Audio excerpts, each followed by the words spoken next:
ਜੀ, ਸਾਰੇ ਦੋਸਤਾਂ ਨੂੰ ਜੀ ਆਇਆਂ ਨੂੰ। ਲਾਇਲਪੁਰ ਯੰਗ ਹਿਸਟੋਰੀਅਨ ਕਲੱਬ ਦੇ ਅੱਜ ਦੇ ਇਸ ਪ੍ਰੋਗਰਾਮ ਦੇ ਵਿੱਚ, ਅੱਜ ਦੀ ਇਸ ਬੈਠਕ ਦੇ ਵਿੱਚ ਮੈਂ ਸਾਰੇ ਦੋਸਤਾਂ ਨੂੰ ਰਿਕੁਐਸਟ ਕਰਾਂਗਾ, ਬੇਨਤੀ ਕਰਾਂਗਾ ਕਿ ਜਿਹੜੇ ਵੇਖ ਰਹੇ ਨੇ ਉਹਨੂੰ ਜ਼ਰਾ ਸ਼ੇਅਰ ਕਰ ਦੇਣ ਤਾਂ ਕਿ ਬਾਕੀ ਦੋਸਤ ਵੀ ਆ ਜਾਣ ਜਾਂ ਨੂੰ ਆਪਣੇ ਕਿਸੇ ਵੀ ਤਰੀਕੇ ਨਾਲ ਦੋਸਤਾਂ ਨੂੰ ਦੱਸਿਆ ਜਾਏ ਕਿ ਟਾਈਮ ਹੋ ਗਿਆ ਤੇ ਸਭ ਲੋਕ ਆ ਜਾਣ। ਜਿੱਦਾਂ ਸਾਰੇ ਦੋਸਤ ਇਕੱਠੇ ਹੋ ਰਹੇ ਨੇ ਨਜ਼ਰ ਆ ਰਿਹਾ ਸਾਹਮਣੇ ਜਿੱਦਾਂ ਵੱਧਦੇ ਜਾ ਰਹੇ ਨੇ ਅਸਾਂ ਅੱਜ ਦੀ ਗੱਲਬਾਤ ਦਾ ਮੁੱਢ ਬੰਨਣ ਤੋਂ ਪਹਿਲੇ ਲਾਇਲਪੁਰ ਯੰਗ ਹਿਸਟੋਰੀਅਨ ਕਲੱਬ ਦੇ ਹਵਾਲੇ ਨਾਲ ਕੁਝ ਗੱਲਾਂ ਤੁਹਾਡੇ ਨਾਲ ਸਾਂਝੀਆਂ ਕਰਨਾ ਚਾਹਾਂਗੇ ਕਿ ਲਾਇਲਪੁਰ ਯੰਗ ਹਿਸਟੋਰੀਅਨ ਕਲੱਬ ਕੁਝ ਸਾਲਾਂ ਤੋਂ ਜਿਹੜਾ ਹੈ ਉਹ ਇਹ ਕੰਮ ਕਰ ਰਿਹਾ ਕਿ ਅਸੀਂ ਪੰਜਾਬ ਦੀ ਤਾਰੀਖ ਨੂੰ ਉਹਦੀ ਆਪਣੀ ਬੋਲੀ ਦੇ ਵਿੱਚ ਇਕੱਠਿਆਂ ਕਰਨ ਦਾ ਇੱਕ ਆਰ ਕਰੀਏ ਔਰ ਉਹਨੂੰ ਅੱਜ ਕੱਲ ਦੇ ਜਿਹੜਾ ਨਵਾਂ ਜ਼ਮਾਨਾ ਹੈ ਅੱਜ ਕੱਲ ਦੀ ਜਿਹੜੀ ਪੀੜ੍ਹੀ ਹੈ ਉਹਦੇ ਅਹ, ਢੰਗ ਦੇ ਨਾਲ ਇਕੱਠਾ ਕੀਤਾ ਜਾਏ ਤਾਂ ਕਿ ਉਹ ਜਿਹੜੀ ਨਵੀਂ ਪੀੜ੍ਹੀ ਹੈ ਉਹ ਅੱਜ ਦੀ ਇਸ ਗੱਲਬਾਤ ਨਾਲ ਪੰਜਾਬ ਦੀ ਨਾਲ ਜੁੜ ਸਕੇ ਕਿਉਂਕਿ ਮੈਂ ਸਮਝਦਾ ਕਿ ਜਿਹੜਾ ਇੱਕ ਕਲੋਨੀਅਲ ਪੀਰੀਅਡ ਗੁਜ਼ਰਿਆ ਜਾਂ ਜੋ ਇੱਥੇ ਹੋਇਆ ਮਾਰਤਾੜ ਉਹਦੇ ਚ ਸਭ ਤੋਂ ਬਹੁਤਾ ਜਿਹੜਾ ਆਇਡੈਂਟੀਟੀ ਦਾ ਜਾਂ ਜਿਹੜੀ ਸ਼ਨਾਖਤ ਦਾ ਜਾਂ ਜਿਹੜੀ ਆਪਣੀ ਹੋਂਦ ਦਾ ਘਾਟਾ ਸੀ ਉਹ ਪੰਜਾਬੀਆਂ ਨੇ ਸਿਆ ਔਰ ਅੱਜ ਦੀ ਜਿਹੜੀ ਨਸਲ ਹੈ ਉਹ ਮੈਂ ਇਹ ਸਮਝਦਾ ਕਿ ਇਸ ਮਾਮਲੇ 'ਚ ਬਹੁਤ ਸਿਆਣੀ ਹੈ ਕਿ ਉਹ ਆਪਣੀਆਂ ਰੂਟਸ ਵੱਲ ਜਾ ਰਹੀ ਹੈ, ਆਪਣੀਆਂ ਜੜ੍ਹਾਂ ਨੂੰ ਪਛਾਣਨ ਦੀ ਕੋਸ਼ਿਸ਼ ਕਰਦੀ ਪਈ ਹੈ। ਸੋ ਉਹ ਆਪਣੀ ਬੋਲੀ ਨੂੰ ਮੰਨ ਰਹੇ ਨੇ ਤੇ ਇਸੇ ਨੂੰ ਹੀ ਅੱਗੇ ਵਧਾਉਂਦਿਆਂ ਹੋਏ ਲਾਇਲਪੁਰ ਯੰਗ ਹਿਸਟੋਰੀਅਨ ਕਲੱਬ ਇਸੇ ਹੀ ਗੱਲ ਨੂੰ ਅੱਗੇ ਵਧਾਉਣਾ ਚਾਹੁੰਦਾ ਹੈ ਕਿ ਅਸੀਂ ਆਪਣੀ ਮਾਂ ਬੋਲੀ ਪੰਜਾਬੀ ਦੇ ਵਿੱਚ ਅਸੀਂ ਆਪਣੀ ਤਾਰੀਖ ਨੂੰ ਇਕੱਠਿਆ ਕਰ ਸਕੀਏ। ਇਹਦੇ 'ਚ ਕੋਈ ਸ਼ੱਕ ਵਾਲੀ ਗੱਲ ਨਹੀਂ ਕਿ ਪੂਰੀ ਦੁਨੀਆ ਵਿੱਚ ਬੈਠੇ ਹੋਏ ਪੰਜਾਬੀ ਜਿਹੜੇ ਨੇ ਉਹਨਾਂ ਨੇ ਪੰਜਾਬ ਦੇ ਇਤਿਹਾਸਕਾਰੀ ਦੇ ਵਿੱਚ ਕੋਈ ਕਸਰ ਨਹੀਂ ਛੱਡੀ, ਬਹੁਤ ਵਧੀਆ ਵਧੀਆ ਕੰਮ ਉਹਨਾਂ ਨੇ ਕੀਤੇ ਤੇ ਜਿਹੜੀ ਇੰਟਰਨੈਸ਼ਨਲ ਬੋਲੀ ਇੰਗਲਿਸ਼ ਸੀ ਉਹਦੇ ਵਿੱਚ ਕੀਤੇ। ਲੇਕਿਨ ਮੈਂ ਇਸ ਗੱਲ ਦੀ ਮੈਨੂੰ ਹੋਰ ਵੀ ਮਾਣ ਹੈ ਤੇ ਖੁਸ਼ੀ ਹੈ ਕਿ ਉਹਨਾਂ ਨੇ ਕਦੀ ਵੀ ਆਪਣੀ ਮਾਂ ਬੋਲੀ ਨੂੰ ਨਹੀਂ ਛੱਡਿਆ ਬਲਕਿ ਜਦੋਂ ਵੀ ਉਹਨਾਂ ਨੂੰ ਅਸੀਂ ਆਵਾਜ਼ ਦਿੱਤੀ ਸੱਦ ਮਾਰੀ ਕਿ ਤੁਸੀਂ ਇਹ ਆਪਣੀ ਗੱਲ ਜਿਹੜੀ ਹੈ ਉਹ ਮਾਂ ਬੋਲੀ 'ਚ ਰੱਖਣੀ ਹੈ ਤਾਂ ਕਿ ਜਿਹੜੇ ਵੀ ਲੋਕ ਨੇ ਇੱਥੇ ਪੂਰੇ ਪੂਰੇ ਪੰਜਾਬ ਦੇ ਵਿੱਚ ਉਹ ਸਾਰੇ ਲੋਕ ਉਸ ਨੂੰ ਸਮਝ ਸਕਣ, ਉਹਦੇ ਤੇ ਗੱਲਬਾਤ ਕਰ ਸਕਣ ਤੇ ਤਾਰੀਖ ਦਾ ਮਤਲਬ ਇਹ ਹੈ ਕਿ ਤਾਰੀਖ ਤੋਂ ਲੋਕ ਸਿੱਖਦੇ ਨੇ।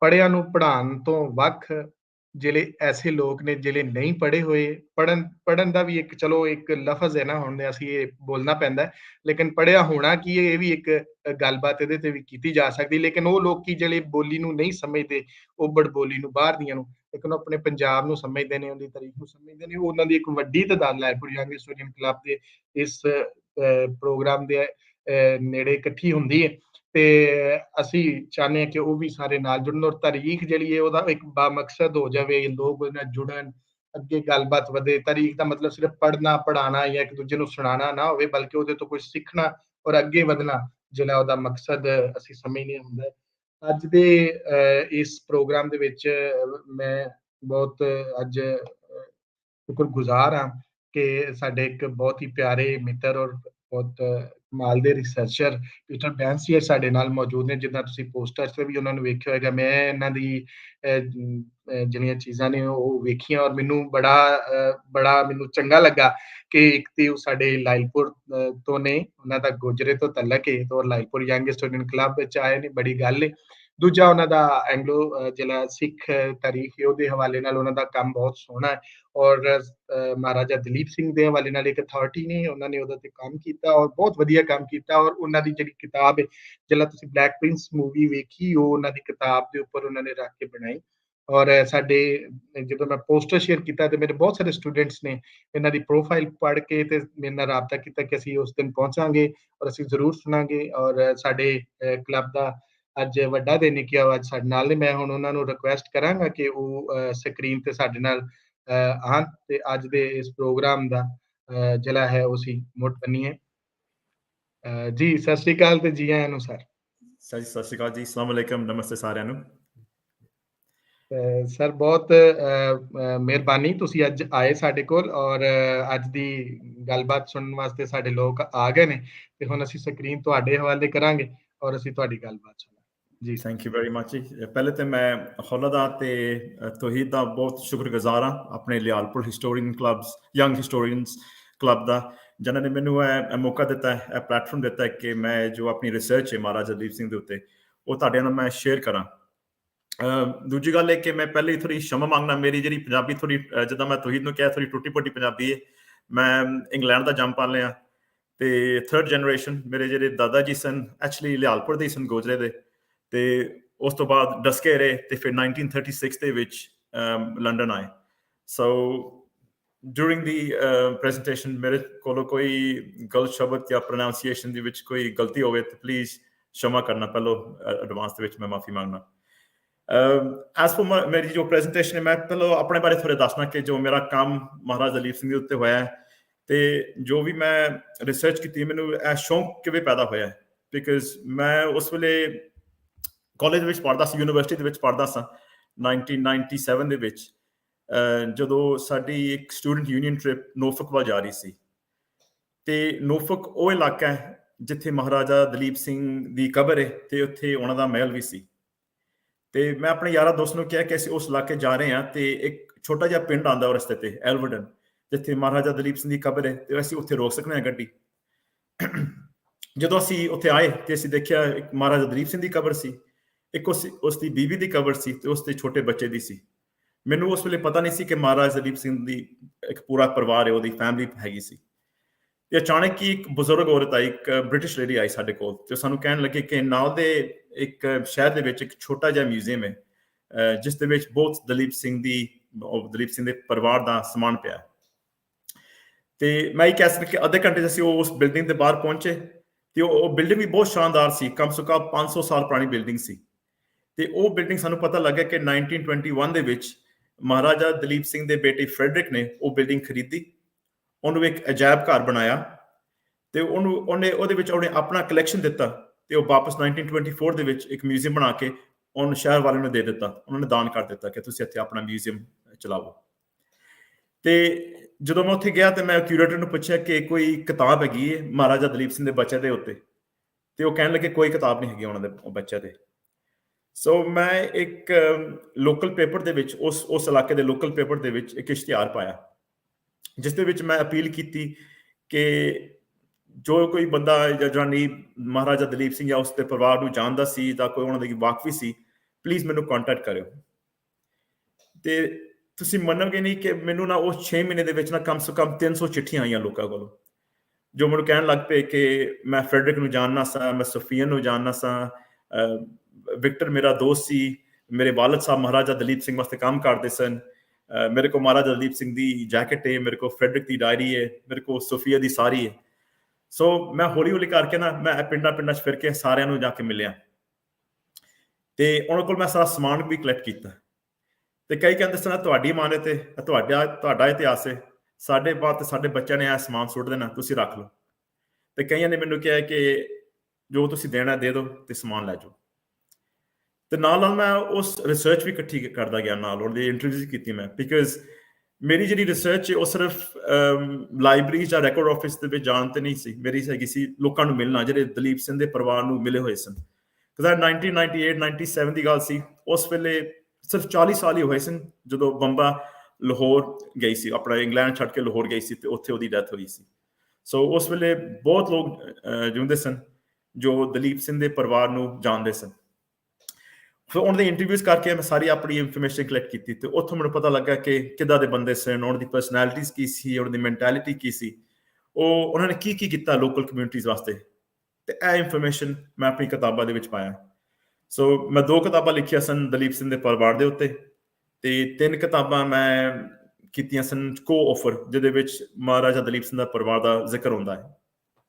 ਸੋ ਮੈਂ ਤੁਹਾਨੂੰ ਇੱਕ ਛੋਟਾ ਜਿਹਾ ਪ੍ਰੈਜੈਂਟੇਸ਼ਨ ਦਿਖਾ ਰਿਹਾ। ਜ਼ੋਏ ਜੀ, ਤੁਸੀਂ ਸ਼ੇਅਰ ਕਰ ਸਕਦੇ ਹੋ ਸਕਰੀਨ? ਜੀ ਤੁਸੀਂ ਮੈਨੂੰ ਸਕਰੀਨ ਇੱਕ ਦਫਾ ਸ਼ੇਅਰ ਕਰ ਦਿਓ, ਮੈਂ ਫਿਰ ਉਹਨੂੰ ਡਿਸਪਲੇ ਕਰ।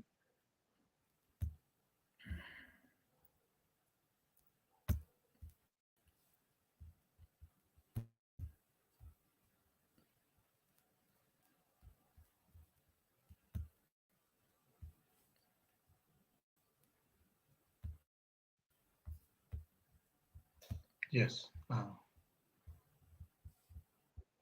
स्लाइड्स कर लो ऑन, मैं फिर उन्हें शेयर कर दूँ अपनी स्क्रीन पे, स्लाइड ऑन कर लो। हाँ जी, ठीक है। इट्स ऑन, शेयर होगी ठीक है जी ठीक है, लेकिन स्लाइड्स नहीं आ रही हैं। आई मीन स्लाइड्स ਨੂੰ ਤੁਸੀਂ स्लाइड ਅਗਰ नहीं ਓਪਨ ਕਰੋਗੇ ਸਕਰੀਨ ਤੇ ਫਿਰ ਨਜ਼ਰ ਆਉਗਾ। हुण आ गया ना स्लाइड्स मैं फेयर करना एक मिनट हाँ जी, ਤੁਸੀਂ ਦੁਬਾਰਾ ਕਰੋ।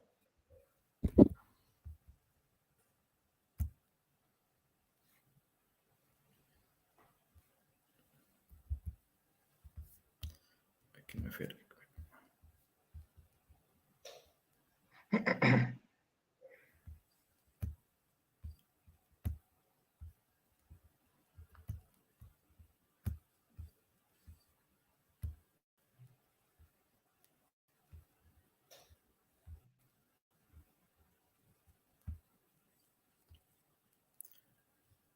स्लाइड शो हो गई हुण ਹਾਂ ਤੁਸੀਂ ਸਲਾਈਡ ਸ਼ੋ ਸ਼ੁਰੂ ਕਰੋ ਆਪਣੀ ਸਕਰੀਨ ਤੇ ਆਪਣੇ ਵੱਲ, ਬਿਕਾਜ਼ ਇੱਥੇ ਤੇ ਉਹੀ हाँ जी ਸਕਰੀਨ ਨਜ਼ਰ मैं ਆਏਗੀ शुरू कर ਜੋ देती ਤੁਸੀਂ ਲੈਪਟਾਪ। ਹਾਂ ਓਕੇ हाँ जी ਤੇ ठीक ठीक है हुण मैप नजर आ रहा है ਨਹੀਂ ਅਜੇ ਨਹੀਂ ਆ ਰਿਹਾ। ਤੁਸੀਂ ਸਕਰੀਨ ਦੇ ਉੱਪਰ ਹੋਰ ਕੁਛ ਨਾ ਚਲਾਓ ਨਾ, ਤੁਸੀਂ ਮਿਨੀਮਾਈਜ਼ ਕਰਕੇ ਸਿਰਫ ਸਕਰੀਨ ਤੇ ਸਲਾਈਡਸ ਚਲਾ ਦਿਓ। हाँ मैं यही कर रहा मैं स्लाइड चला रहा हूँ आई डोंट नो क्यों हो रहा है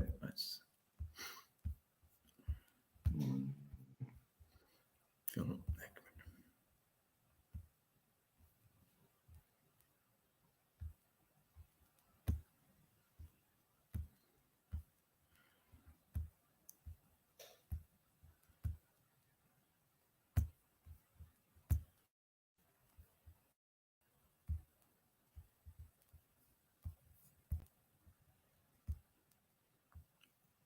ठीक है स्लाइड आ गई हुण नहीं स्लाइड्स नहीं, ਮੈਨੂੰ ਸ਼ੋ ਨਹੀਂ ਹੋ ਰਹੀਆਂ ਸਲਾਈਡਸ। अच्छा पहले तो होया था ना दसो ਹਾਂ ਜੀ ਪਹਿਲੇ ਤੇ ਸੀ, ਤੁਸੀਂ ਹੁਣ ਨਹੀਂ ਸ਼ੋ।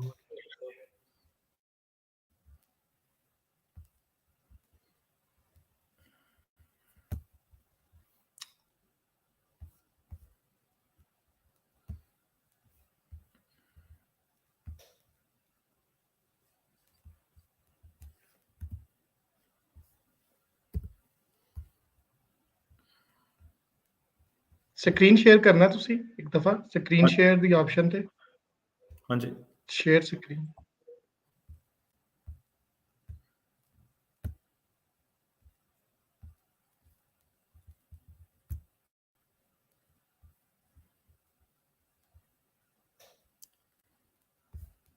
यस आ गई सर जी, सर ऑन हो गया।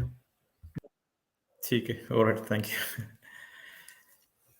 ठीक है ਹੁਣ ਜੋ ਮੈਂ ਪ੍ਰੈਜੈਂਟੇਸ਼ਨ ਦੇ ਰਿਹਾ ਮੈਂ ਜ਼ਿਆਦਾ ਧਿਆਨ ਮੈਂ ਆਪਣੇ ਮਹਾਰਾਜਾ ਦਲੀਪ ਸਿੰਘ ਉੱਤੇ ਕਰਾਂਗਾ ਉਹਨਾਂ ਦੇ ਬੱਚਿਆਂ ਬਾਰੇ ਵੀ ਥੋੜਾ ਮੈਂ ਦੱਸਾਂਗਾ ਐਕਚੁਅਲੀ ਫੈਕਟ ਦਲੀਪ ਸਿੰਘ ਦੇ ਬੱਚਿਆਂ ਬਾਰੇ ਇੰਨਾ ਇਨਫੋਰਮੇਸ਼ਨ ਕਲੈਕਟ ਕੀਤਾ ਕਿ ਖੁਦ ਉਹਨਾਂ ਦੀ ਇੱਕ ਇੱਕ ਮੈਂਬਰ ਦਾ ਅਸੀਂ ਖੁਦ ਇੱਕ ਪ੍ਰੈਜੈਂਟੇਸ਼ਨ ਦਿਖਾ ਸਕਦੇ ਹਾਂ ਤੇ ਸੋ ਮਚ ਇਨਫੋਰਮੇਸ਼ਨ ਤੇ ਮੈਂ ਮਹਾਰਾਜਾ ਰਣਜੀਤ ਸਿੰਘ ਉੱਤੇ ਥੋੜਾ ਟੱਚ ਹੀ ਕਰਾਂਗਾ ਬਿਕਾਜ਼ ਤੁਸੀਂ ਤੇ ਪੰਜਾਬ ਦੇ ਰਹਿਣ ਵਾਲੇ ਹੋ ਤੁਹਾਨੂੰ ਤੇ ਬੇਸਿਕ ਹਿਸਟਰੀ ਤੇ ਪਤਾ ਹੈ ਮਹਾਰਾਜਾ ਰਣਜੀਤ ਸਿੰਘ ਦੀ so I will just concentrate on Maharaja Duleep Singh ਤਾਂ ਇੱਕ ਬਹੁਤ ਡਰਾਫਟ ਜਾਂ ਬੇਸਿਕ ਜਿਹਾ ਮੈਪ ਹੈ ਉਸ ਵੇਲੇ ਦਾ ਜੇ ਤੁਸੀਂ ਏਰੀਆ ਦੇਖ ਰਹੇ ਹੋ ਪਿੰਕ ਦੇ ਵਿੱਚ ਉਹ ਪਿੰਕ ਵਿੱਚ ਸ਼ੇਡ ਹੋਇਆ ਇਹ ਏਰੀਆ ਸੀ ਆਪਣਾ ਜੋ ਕਹਿ ਰਹੇ ਹੋ ਗ੍ਰੇਟਰ ਪੰਜਾਬ ਜਿਸ ਦੇ ਵਿੱਚ ਲਾਹੌਰ ਦਰਬਾਰ ਵੀ ਸੀ ਆਪਣੇ ਪੰਜਾਬ ਸਟੇਟ 'ਚ ਦਾ ਨਾਭਾ ਜੀਂਦ ਮਲੇਰਕੋਟਲਾ ਫਰੀਦਕੋਟ ਕਪੂਰਥਲਾ ਤੇ ਜੋ ਏਰੀਆ ਤੁਹਾਨੂੰ ਰੈੱਡ ਬਾਰਡਰ ਦੇ ਵਿੱਚ ਨਜ਼ਰ ਆ ਰਿਹਾ ਹੈ ਇਹ ਹੈਗਾ ਮਹਾਰਾਜਾ ਰਣਜੀਤ ਸਿੰਘ ਦਾ ਪੰਜਾਬ ਜੋ ਲਾਹੌਰ ਦਰਬਾਰ ਕਿਹਾ ਜਾਂਦਾ ਸੀ ਤੇ just to give it some modern concept obviously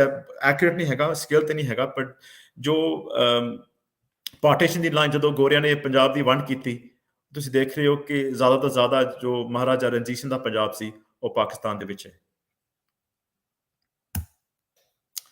so Maharaja Ranjit Singh the death 1839 ਦੇ ਵਿੱਚ ਹੋਈ ਤੇ ਰਣਜੀਤ ਸਿੰਘ ਦੇ 7 ਪੁੱਤਰ ਸਨ ਅਲੱਗ-ਅਲੱਗ ਮਾਵਾਂ ਕੋਲੋਂ ਹੁਣ ਜਦੋਂ ਪਤਾ ਜਦੋਂ ਇਹ ਸਿਚੁਏਸ਼ਨ ਹੁੰਦਾ ਹਰ ਮਾਂ ਕਹਿੰਦੀ ਹੈ ਕਿ ਮੇਰਾ ਪੁੱਤ ਰਾਜਾ ਬਣੇ ਤੇ ਰਣਜੀਤ ਸਿੰਘ ਦੇ ਜਿਹੜੇ ਪੁੱਤਰ ਸਨ ਉਹਨਾਂ ਦੇ ਆਪਸ ਦੇ ਵਿੱਚ ਬੰਨ ਨਹੀਂ ਸੀ ਪਹਿਲੇ ਖੜਕ ਸਿੰਘ ਰਾਜਾ ਬਣੇ ਉਸ ਤੋਂ ਬਾਅਦ ਉਸ ਦੇ ਬੇਟੇ ਨੂਰ ਨਿਹਾਲ ਸਿੰਘ ਨੇ ਰਾਜ ਸੰਭਾਲਿਆ ਉਹਨਾਂ ਦਾ ਕਤਲ ਹੋ ਗਿਆ ਤੇ ਫਿਰ 1841 ਸ਼ੇਰ ਸਿੰਘ ਮਹਾਰਾਜਾ ਬਣੇ 1843 ਦੇ ਵਿੱਚ ਮਹਾਰਾਜਾ ਸ਼ੇਰ ਸਿੰਘ ਦਾ ਕਤਲ ਹੋਇਆ ਸੰਧਾ ਵਾਲੀ ਸਰਦਾਰਾਂ ਨੇ ਸ਼ੇਰ ਸਿੰਘ ਦਾ ਕਤਲ ਕਰ ਦਿੱਤਾ ਤੇ ਉਦੋਂ ਪੰਜਾਬ ਦੀ ਜਿਹੜੀ ਥੋੜੀ ਹਿਸਟਰੀ ਹੈ ਥੋੜੀ ਮੈਸੀ ਹੋ ਜਾਂਦੀ ਹੈ, ਬਿਕਾਜ਼ ਬਾਕੀ ਦੇ ਬੇਟਿਆਂ ਨੇ ਕਲੇਮ ਪਾਈ, ਪਰ ਜਿਹੜੀ ਲਾਹੌਰ ਦਰਬਾਰ ਸੀ ਉਹਨਾਂ ਨੇ ਜੋ 5 ਸਾਲ ਦਾ ਮਹਾਰਾਜਾ ਦਲੀਪ ਸਿੰਘ ਸੀ ਉਹਨੂੰ ਚੁਣਿਆ ਰਾਜਾ ਬਣਨ ਵਾਸਤੇ। ਤੇ ਕਿਹਾ ਜਾਂਦਾ ਹੈ ਕਿ ਸਰ ਐਕਸਕਿਊਜ਼ ਮੀ ਸਰ, ਇਹ ਥੋੜਾ ਸਲਾਈਡਸ ਨਹੀਂ ਅੱਗੇ ਫਾਰਵਰਡ ਹੋ ਰਹੀਆਂ, ਨਹੀਂ ਹੋ ਰਿਹਾ ਫੂਡ। ਪਹਿਲੀ ਸਲਾਈਡ ਹਾਂਜੀ ਨਹੀਂ ਚੱਲ ਰਹੀ ਕਿਉਂਕਿ ਅਸੀਂ ਮੈਪ ਨਹੀਂ ਵੇਖ ਪਾ ਰਹੇ ਨਾ। ਅੱਛਾ ਚਲੋ, ਯੈਸ ਹੁਣ ਆਈ ਹੈ, ਠੀਕ ਹੈ ਸਰ, ਹੁਣ ਚੱਲ ਰਿਹਾ ਹੈ। ਠੀਕ ਹੈ, ਪਰ ਫੁੱਲ ਸਕਰੀਨ ਦੇ ਵਿੱਚ ਨਹੀਂ ਆਉਂਦਾ, ਫਿਰ ਇੱਦਾਂ ਹੀ ਮੈਨੂੰ ਕਰਨਾ ਪੈਣਾ ਫਿਰ, ਹਨਾ? ਹਾਂਜੀ ਐਸ ਨਹੀਂ ਸਰ, ਹਾਂਜੀ ਜਦੋਂ ਮੈਂ ਫੁੱਲ ਚ ਕਰਨਾ, ਠੀਕ ਹੈ।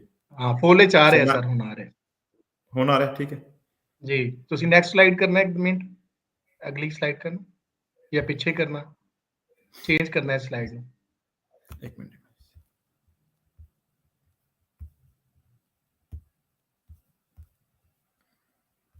ਓਕੇ 1 ਮਿੰਟ ਠੀਕ ਹੈ, ਹੁਣ ਅਸੀਂ ਵੇਖਦੇ ਹਾਂ। ਹਾਂ ਠੀਕ ਹੈ, ਆ ਰਿਹਾ ਨਜ਼ਰ ਆ ਰਹੀ, ਹਾਂਜੀ ਸਰ, ਓਕੇ ਸਰ, ਓਕੇ ਠੀਕ ਹੈ, ਰਾਈਟ ਓਕੇ। ਸੌਰੀ ਬਸ ਬੜੀ ਇੰਟਰਪਸ਼ਨ ਹੋ ਗਈ ਸੀ।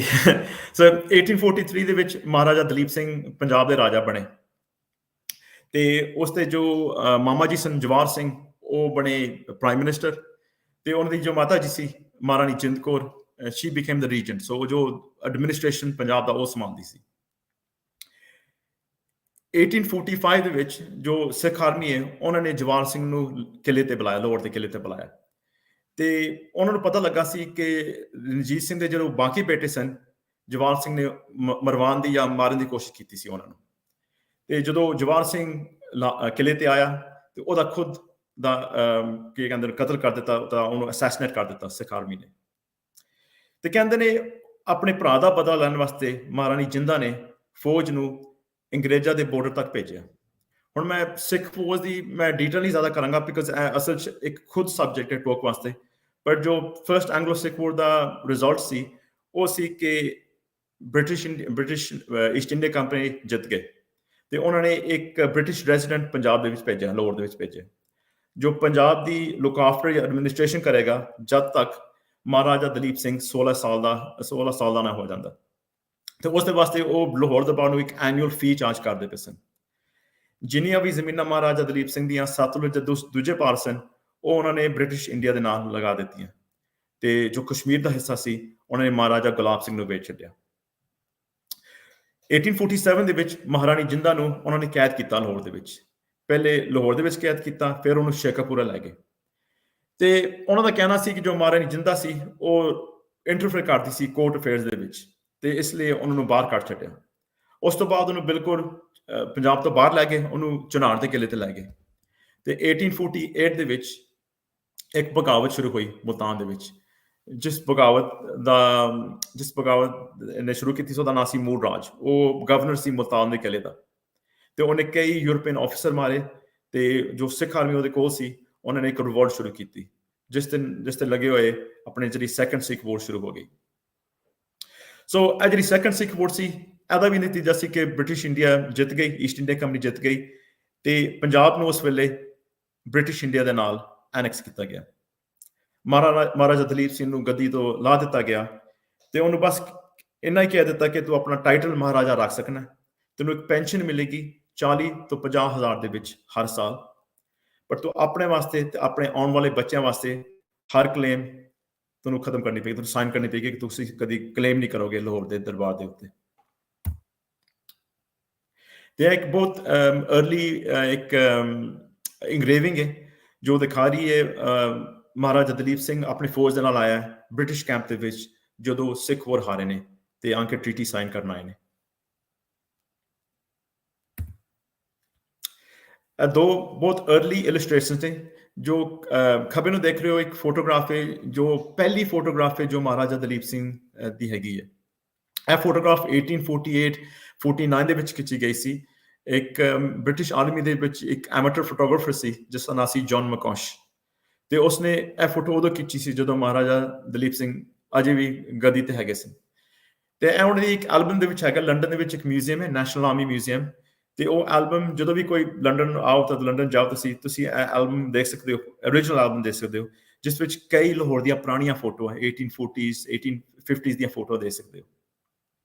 ਤੇ ਸੱਜੇ ਪਾਸੇ ਇੱਕ ਬਹੁਤ अर्ਲੀ ਵਾਟਰ ਕਲਰ ਹੈ ਜੋ 1849 ਦੇ ਵਿੱਚ ਲੇਡੀ ਮੈਕੈਂਜੀ ਨੇ ਪੇਂਟ ਕੀਤਾ ਐਂਡ ਉਹ ਪਹਿਲੀ ਯੂਰਪੀਅਨ ਲੇਡੀ ਸੀ ਜੋ ਦਲੀਪ ਸਿੰਘ ਨੂੰ ਮਿਲੀ ਸੀ ਤੇ ਉਹਦੇ ਵਾਸਤੇ ਬਹੁਤ ਐਕਚੁਅਲੀ ਫੀਲ ਕਰਦੀ ਸੀ ਉਹਨੇ ਆਪਣੀ ਕਿਤਾਬ ਦੇ ਵਿੱਚ ਵੀ ਲਿਖਿਆ ਕਿ ਮੈਂ ਬਹੁਤ ਫੀਲ ਕਰਨੀ ਹੈ ਕਿ ਜੋ ਵੀ ਇਹਦੇ ਨਾਲ ਹੋਇਆ ਜੋ ਵੀ ਇਹਦੇ ਨਾਲ ਅੰਗਰੇਜ਼ ਕਰ ਰਹੇ ਨੇ ਐਸੀ ਡਾਕਟਰ ਜੌਨ ਲੋਗਨ ਜੋ ਇੱਕ ਆਰਮੀ ਸਰਜਨ ਸਨ ਬ੍ਰਿਟਿਸ਼ ਇੰਡੀਅਨ ਆਰਮੀ ਦੇ ਵਿੱਚ ਪਰ ਹੁਣ ਜੌਨ ਲੋਗਨ ਦਾ ਕੰਮ ਸੀ ਆਰਮੀ ਦੇ ਵਿੱਚ ਨਹੀਂ ਬਟ ਮਹਾਰਾਜਾ ਦਲੀਪ ਸਿੰਘ ਦਾ ਇੱਕ ਗਾਰਡੀਅਨ ਬਣਨਾ ਉਹਨੂੰ ਕਹਿੰਦੇ ਸਨ ਤੂੰ ਹੁਣ ਦਲੀਪ ਸਿੰਘ ਦਾ ਮਾਂ ਬਾਪ ਹੈ ਤੂੰ ਉਹਦੀ ਪੜ੍ਹਾਈ ਕਰਨੀ ਹੈ ਉਹਨੂੰ ਯੰਗ ਇੰਗਲਿਸ਼ਮੈਨ ਵਾਂਗੂ ਬਣਾਉਣਾ ਸੋ ਲੋਗਨ ਦਾ ਪਹਿਲਾ ਕੰਮ ਸੀ ਕਿ ਦਲੀਪ ਸਿੰਘ ਨੂੰ ਪੰਜਾਬ ਤੋਂ ਬਾਹਰ ਕੱਢਿਆ ਜਾਵੇ ਸੋ ਉਹਨੂੰ ਲੈ ਗਿਆ ਇੱਕ ਜਗ੍ਹਾ ਤੇ ਜਿੱਥੇ ਸੀ ਫਤਿਹਗੜ੍ਹ ਕੰਟੈਨਮੈਂਟ ਦੇ ਵਿੱਚ ਹੀ ਇੱਕ ਜਗ੍ਹਾ ਸੀ ਇੱਕ ਛੋਟਾ ਜਿਹਾ ਪਿੰਡ ਸੀ ਜਿਸ ਨੂੰ ਕਹਿੰਦੇ ਸਨ ਫਤਿਹਗੜ੍ਹ ਪਾਰਕ ਜਿੱਥੇ ਬ੍ਰਿਟਿਸ਼ ਜਨਰਲਸ ਦੇ ਬੀਵੀਆਂ ਤੇ ਬੱਚੇ ਉੱਥੇ ਰਹਿੰਦੇ ਸਨ ਸੋ ਉੱਥੇ ਇੱਕ ਇੰਗਲਿਸ਼ ਜਿਹਾ ਵਿਲੇਜ ਉਹਨਾਂ ਨੇ ਬਣਾਇਆ ਸੀ ਜਿੱਥੇ ਸਾਰੇ ਅੰਗਰੇਜ਼ੀ ਬੱਚੇ ਸਕੂਲ ਪੜ੍ਹਦੇ ਸਨ ਤੇ ਉਹਨਾਂ ਦੀ ਬੀਵੀਆਂ ਵੀ ਉੱਥੇ ਰਹਿੰਦੇ ਸਨ ਅਤੇ ਮਹਾਰਾਜਾ ਦਲੀਪ ਸਿੰਘ ਕੰਪਲੀਟਲੀ ਸਰਾਊਂਡਡ ਬਾਈ ਕੀ ਕਹਿ ਰਹੇ ਯੂਰੋਪੀਅਨਸ ਤੇ ਹੈਰਾਨੀ ਦੀ ਗੱਲ ਇਹ ਵੇ ਤੇ ਜਦੋਂ ਮਹਾਰਾਜਾ ਦਲੀਪ ਸਿੰਘ ਇੱਥੇ ਰਿਹਾ ਫਤਿਹਗੜ੍ਹ ਦੇ ਵਿੱਚ ਉਹਨੂੰ ਕ੍ਰਿਸਚਨ ਰਿਲੀਜਨ ਦੇ ਨਾਲ ਕਾਫੀ ਲਗਾਨ ਹੋ ਗਿਆ ਉਹਦੇ ਆਸ-ਪਾਸ ਸਾਰੇ ਮੁੰਡੇ ਕ੍ਰਿਸਚਨ ਸਨ ਤੇ ਉਹਨੇ ਖੁਦ ਆਪਣੇ ਸੈਕਟਰੀ ਨੂੰ ਕਿਹਾ ਜੋ ਇੱਕ ਹਿੰਦੂ ਸੀ ਭਜਨ ਲਾਲ ਕਿ ਮੈਨੂੰ ਇੱਕ ਬਾਈਬਲ ਦੀ ਕਾਪੀ ਲੈ ਕੇ ਦੇ ਮੈਂ ਦੇਖਣਾ ਚਾਹੁੰਦਾ ਕਿ ਗੋਰਿਆਂ ਨੂੰ ਬਾਈਬਲ ਦੇ ਵਿੱਚ ਕੀ ਹੈ ਜੋ ਇੰਨਾ ਰਿਲੀਜੀਅਸ ਹੈਗੇ ਨੇ ਕ੍ਰਿਸਚੀਅਨਿਟੀ ਦੇ ਵਿੱਚ ਸੋ ਉਹਨੇ ਇੱਕ ਬਾਈਬਲ ਲੈ ਕੇ ਦਿੱਤੀ ਤੇ ਦਲੀਪ ਸਿੰਘ ਨੇ ਬਹੁਤ ਰਿਸਰਚ ਕੀਤੀ ਕ੍ਰਿਸਚਨ ਰਿਲੀਜਨ ਦੇ ਵਿੱਚ ਤੇ ਉਹ ਬਾਈਬਲ ਜਿਸ ਦੇ ਵਿੱਚ ਉਹਨੇ ਰਿਸਰਚ ਕੀਤੀ ਉਹਨੇ ਨੋਟ ਪਾਏ ਇਨਸਕ੍ਰਾਈਬ ਕੀਤਾ ਉਹ ਕਾਪੀ ਮੇਰੇ ਕੋਲ ਹੈ ਕਿ ਮੇਰੇ ਕੋਲ ਲੱਭੀ ਸੀ ਉਹ ਬੁੱਕ ਉਹ ਬੰਬਾ ਦੇ ਮੈਨੂੰ ਘਰ ਦੇ ਵਿੱਚ ਲੱਭੀ ਸੀ ਥੈਟਫੋਰਡ ਦੇ ਵਿੱਚ ਤੇ ਉਹ ਮੈਂ ਖਰੀਦ ਲਈ ਸੀ ਤੇ ਲੋਗਨ ਨੇ ਖੁਦ ਆਪਣੇ ਪੇਪਰਾਂ 'ਚ ਕਿਹਾ ਜਦੋਂ ਅਸੀਂ ਪੰਜਾਬ ਛੱਡ ਰਹੇ ਸਾਂ ਮੈਂ ਲਾਹੌਰ ਦੇ ਗ੍ਰੰਥੀਆਂ ਨੂੰ ਤਾਂ ਜੋ ਵਿਗਿਆਨੀ ਸਨ ਉਸ ਵੇਲੇ ਮੈਂ ਉਹਨਾਂ ਨੂੰ ਕਿਹਾ ਤੁਸੀਂ ਮਹਾਰਾਜਾ ਦਲੀਪ ਸਿੰਘ ਦੇ ਨਾਲ ਚੱਲੋ ਕਿ ਅਸੀਂ ਉਹਨੂੰ ਐਜੂਕੇਸ਼ਨ ਕਰ ਸਕਦੇ ਹਾਂ ਐਜੂਕੇਟ ਕਰ ਸਕਦੇ ਹਾਂ ਸਬਜੈਕਟਸ ਦੇ ਵਿੱਚ ਪਰ ਜਿਹੜੀ ਸਿੱਖੀ ਦੀ ਜਿਹੜੀ ਪ੍ਰਚਾਰ ਹੈ ਤਾਂ ਜਿਹੜੀ ਉਹਦੀ ਸਿੱਖਿਆ ਹੈ ਅਸੀਂ ਉਹ ਨਹੀਂ ਦੇ ਸਕਦੇ ਜੇ ਤੁਸੀਂ ਨਾਲ ਚੱਲਣਾ ਚਾਹੁੰਦੇ ਹੋ ਤੁਸੀਂ ਨਾਲ ਚੱਲੋ ਤੇ ਜਿਹੜੇ ਲਾਹੌਰ ਦਾ ਗੁਰਦੁਆਰਾ ਦੀ ਜੋ ਮਹਾਰਾਜਾ ਦਾ ਸਰੂਪ ਹੈ ਸ੍ਰੀ ਗੁਰੂ ਗ੍ਰੰਥ ਸਾਹਿਬ ਹੈ ਉਹ ਵੀ ਤੁਸੀਂ ਲੈ ਜਾ ਸਕਦੇ ਹੋ ਤੇ ਉਸ ਵੇਲੇ ਇੱਕ ਵੀ ਕੋਈ ਸਿੱਖ ਤਿਆਰ ਨਹੀਂ ਸੀ ਮਹਾਰਾਜਾ ਦਲੀਪ ਸਿੰਘ ਦੇ ਨਾਲ ਜਾਣ ਵਾਸਤੇ ਹੁਣ ਸਾਨੂੰ ਪਤਾ ਨਹੀਂ ਕਿਉਂ ਪਰ ਸ਼ਾਇਦ ਇਹ ਗ੍ਰੰਥੀ ਜਾਂ ਸਿੱਖ ਸੋਚਦੇ ਹੁਣ ਪਤਾ ਨਹੀਂ ਦਲੀਪ ਸਿੰਘ ਨੂੰ ਕਿੱਥੇ ਲੈ ਚੱਲੇ ਨੇ ਸ਼ਾਇਦ ਉਹਨੂੰ ਪੰਜਾਬ ਤੋਂ ਬਾਹਰ ਲੈ ਕੇ ਮਾਰ ਹੀ ਦੇਣ ਤੇ ਨਾ ਸਾਨੂੰ ਵੀ ਮਾਰ ਦੇਣ ਸੋ ਇਸ ਕਰਕੇ ਉਸ ਦੇ ਨਾਲ ਕੋਈ ਨਹੀਂ ਗਿਆ ਸੋ 4 ਸਾਲ ਮਹਾਰਾਜਾ ਦਲੀਪ ਸਿੰਘ ਫਤਿਹਗੜ੍ਹ 'ਚ ਰਿਹਾ ਤੇ ਜਿਹੜੇ ਵੀ ਉਹਦੇ ਸਮਰ ਦੇ ਮਹੀਨੇ ਸਨ ਉਹ ਜਾਂਦਾ ਸੀ ਆਪਣੇ ਮਸੂਰੀ ਲੰਡੋਰ ਦੇ ਵਿੱਚ ਜਿੱਥੇ ਉਹ ਕਾਸਲ ਹਿੱਲ ਦੇ ਵਿੱਚ ਰਿਹਾ ਤੇ ਸੱਜੇ ਪਾਸੇ ਤੁਸੀਂ ਵੇਖੋ ਇੱਕ ਪੁਰਾਣੀ ਫੋਟੋ ਹੈ ਜਿਹੜੀ ਕਾਸਲ ਹਿੱਲ ਦੀ ਜਿੱਥੇ ਮਹਾਰਾਜਾ ਦਲੀਪ ਸਿੰਘ ਰਹਿੰਦੇ ਸਨ ਸਮਰ ਦੇ ਮਹੀਨਿਆਂ ਦੇ ਵਿੱਚ ਤੇ ਖੱਬੇ ਪਾਸੇ ਇੱਕ ਮਾਡਰਨ ਫੋਟੋਗ੍ਰਾਫ ਹੈ ਜੋ ਮੈਂ ਅੱਜ ਤੋਂ ਕੋਈ 10 ਸਾਲ ਪਹਿਲਾਂ ਖਿੱਚੀ ਸੀ ਇਹ ਇੱਕ ਕੰਟੇਨਮੈਂਟ ਏਰੀਆ ਹੈ ਸੋ ਇਸ ਦੇ ਕੋਲ ਇਸ ਦੇ ਨਜ਼ਦੀਕ ਆਦਮੀ ਜਾ ਨਹੀਂ ਸਕਦਾ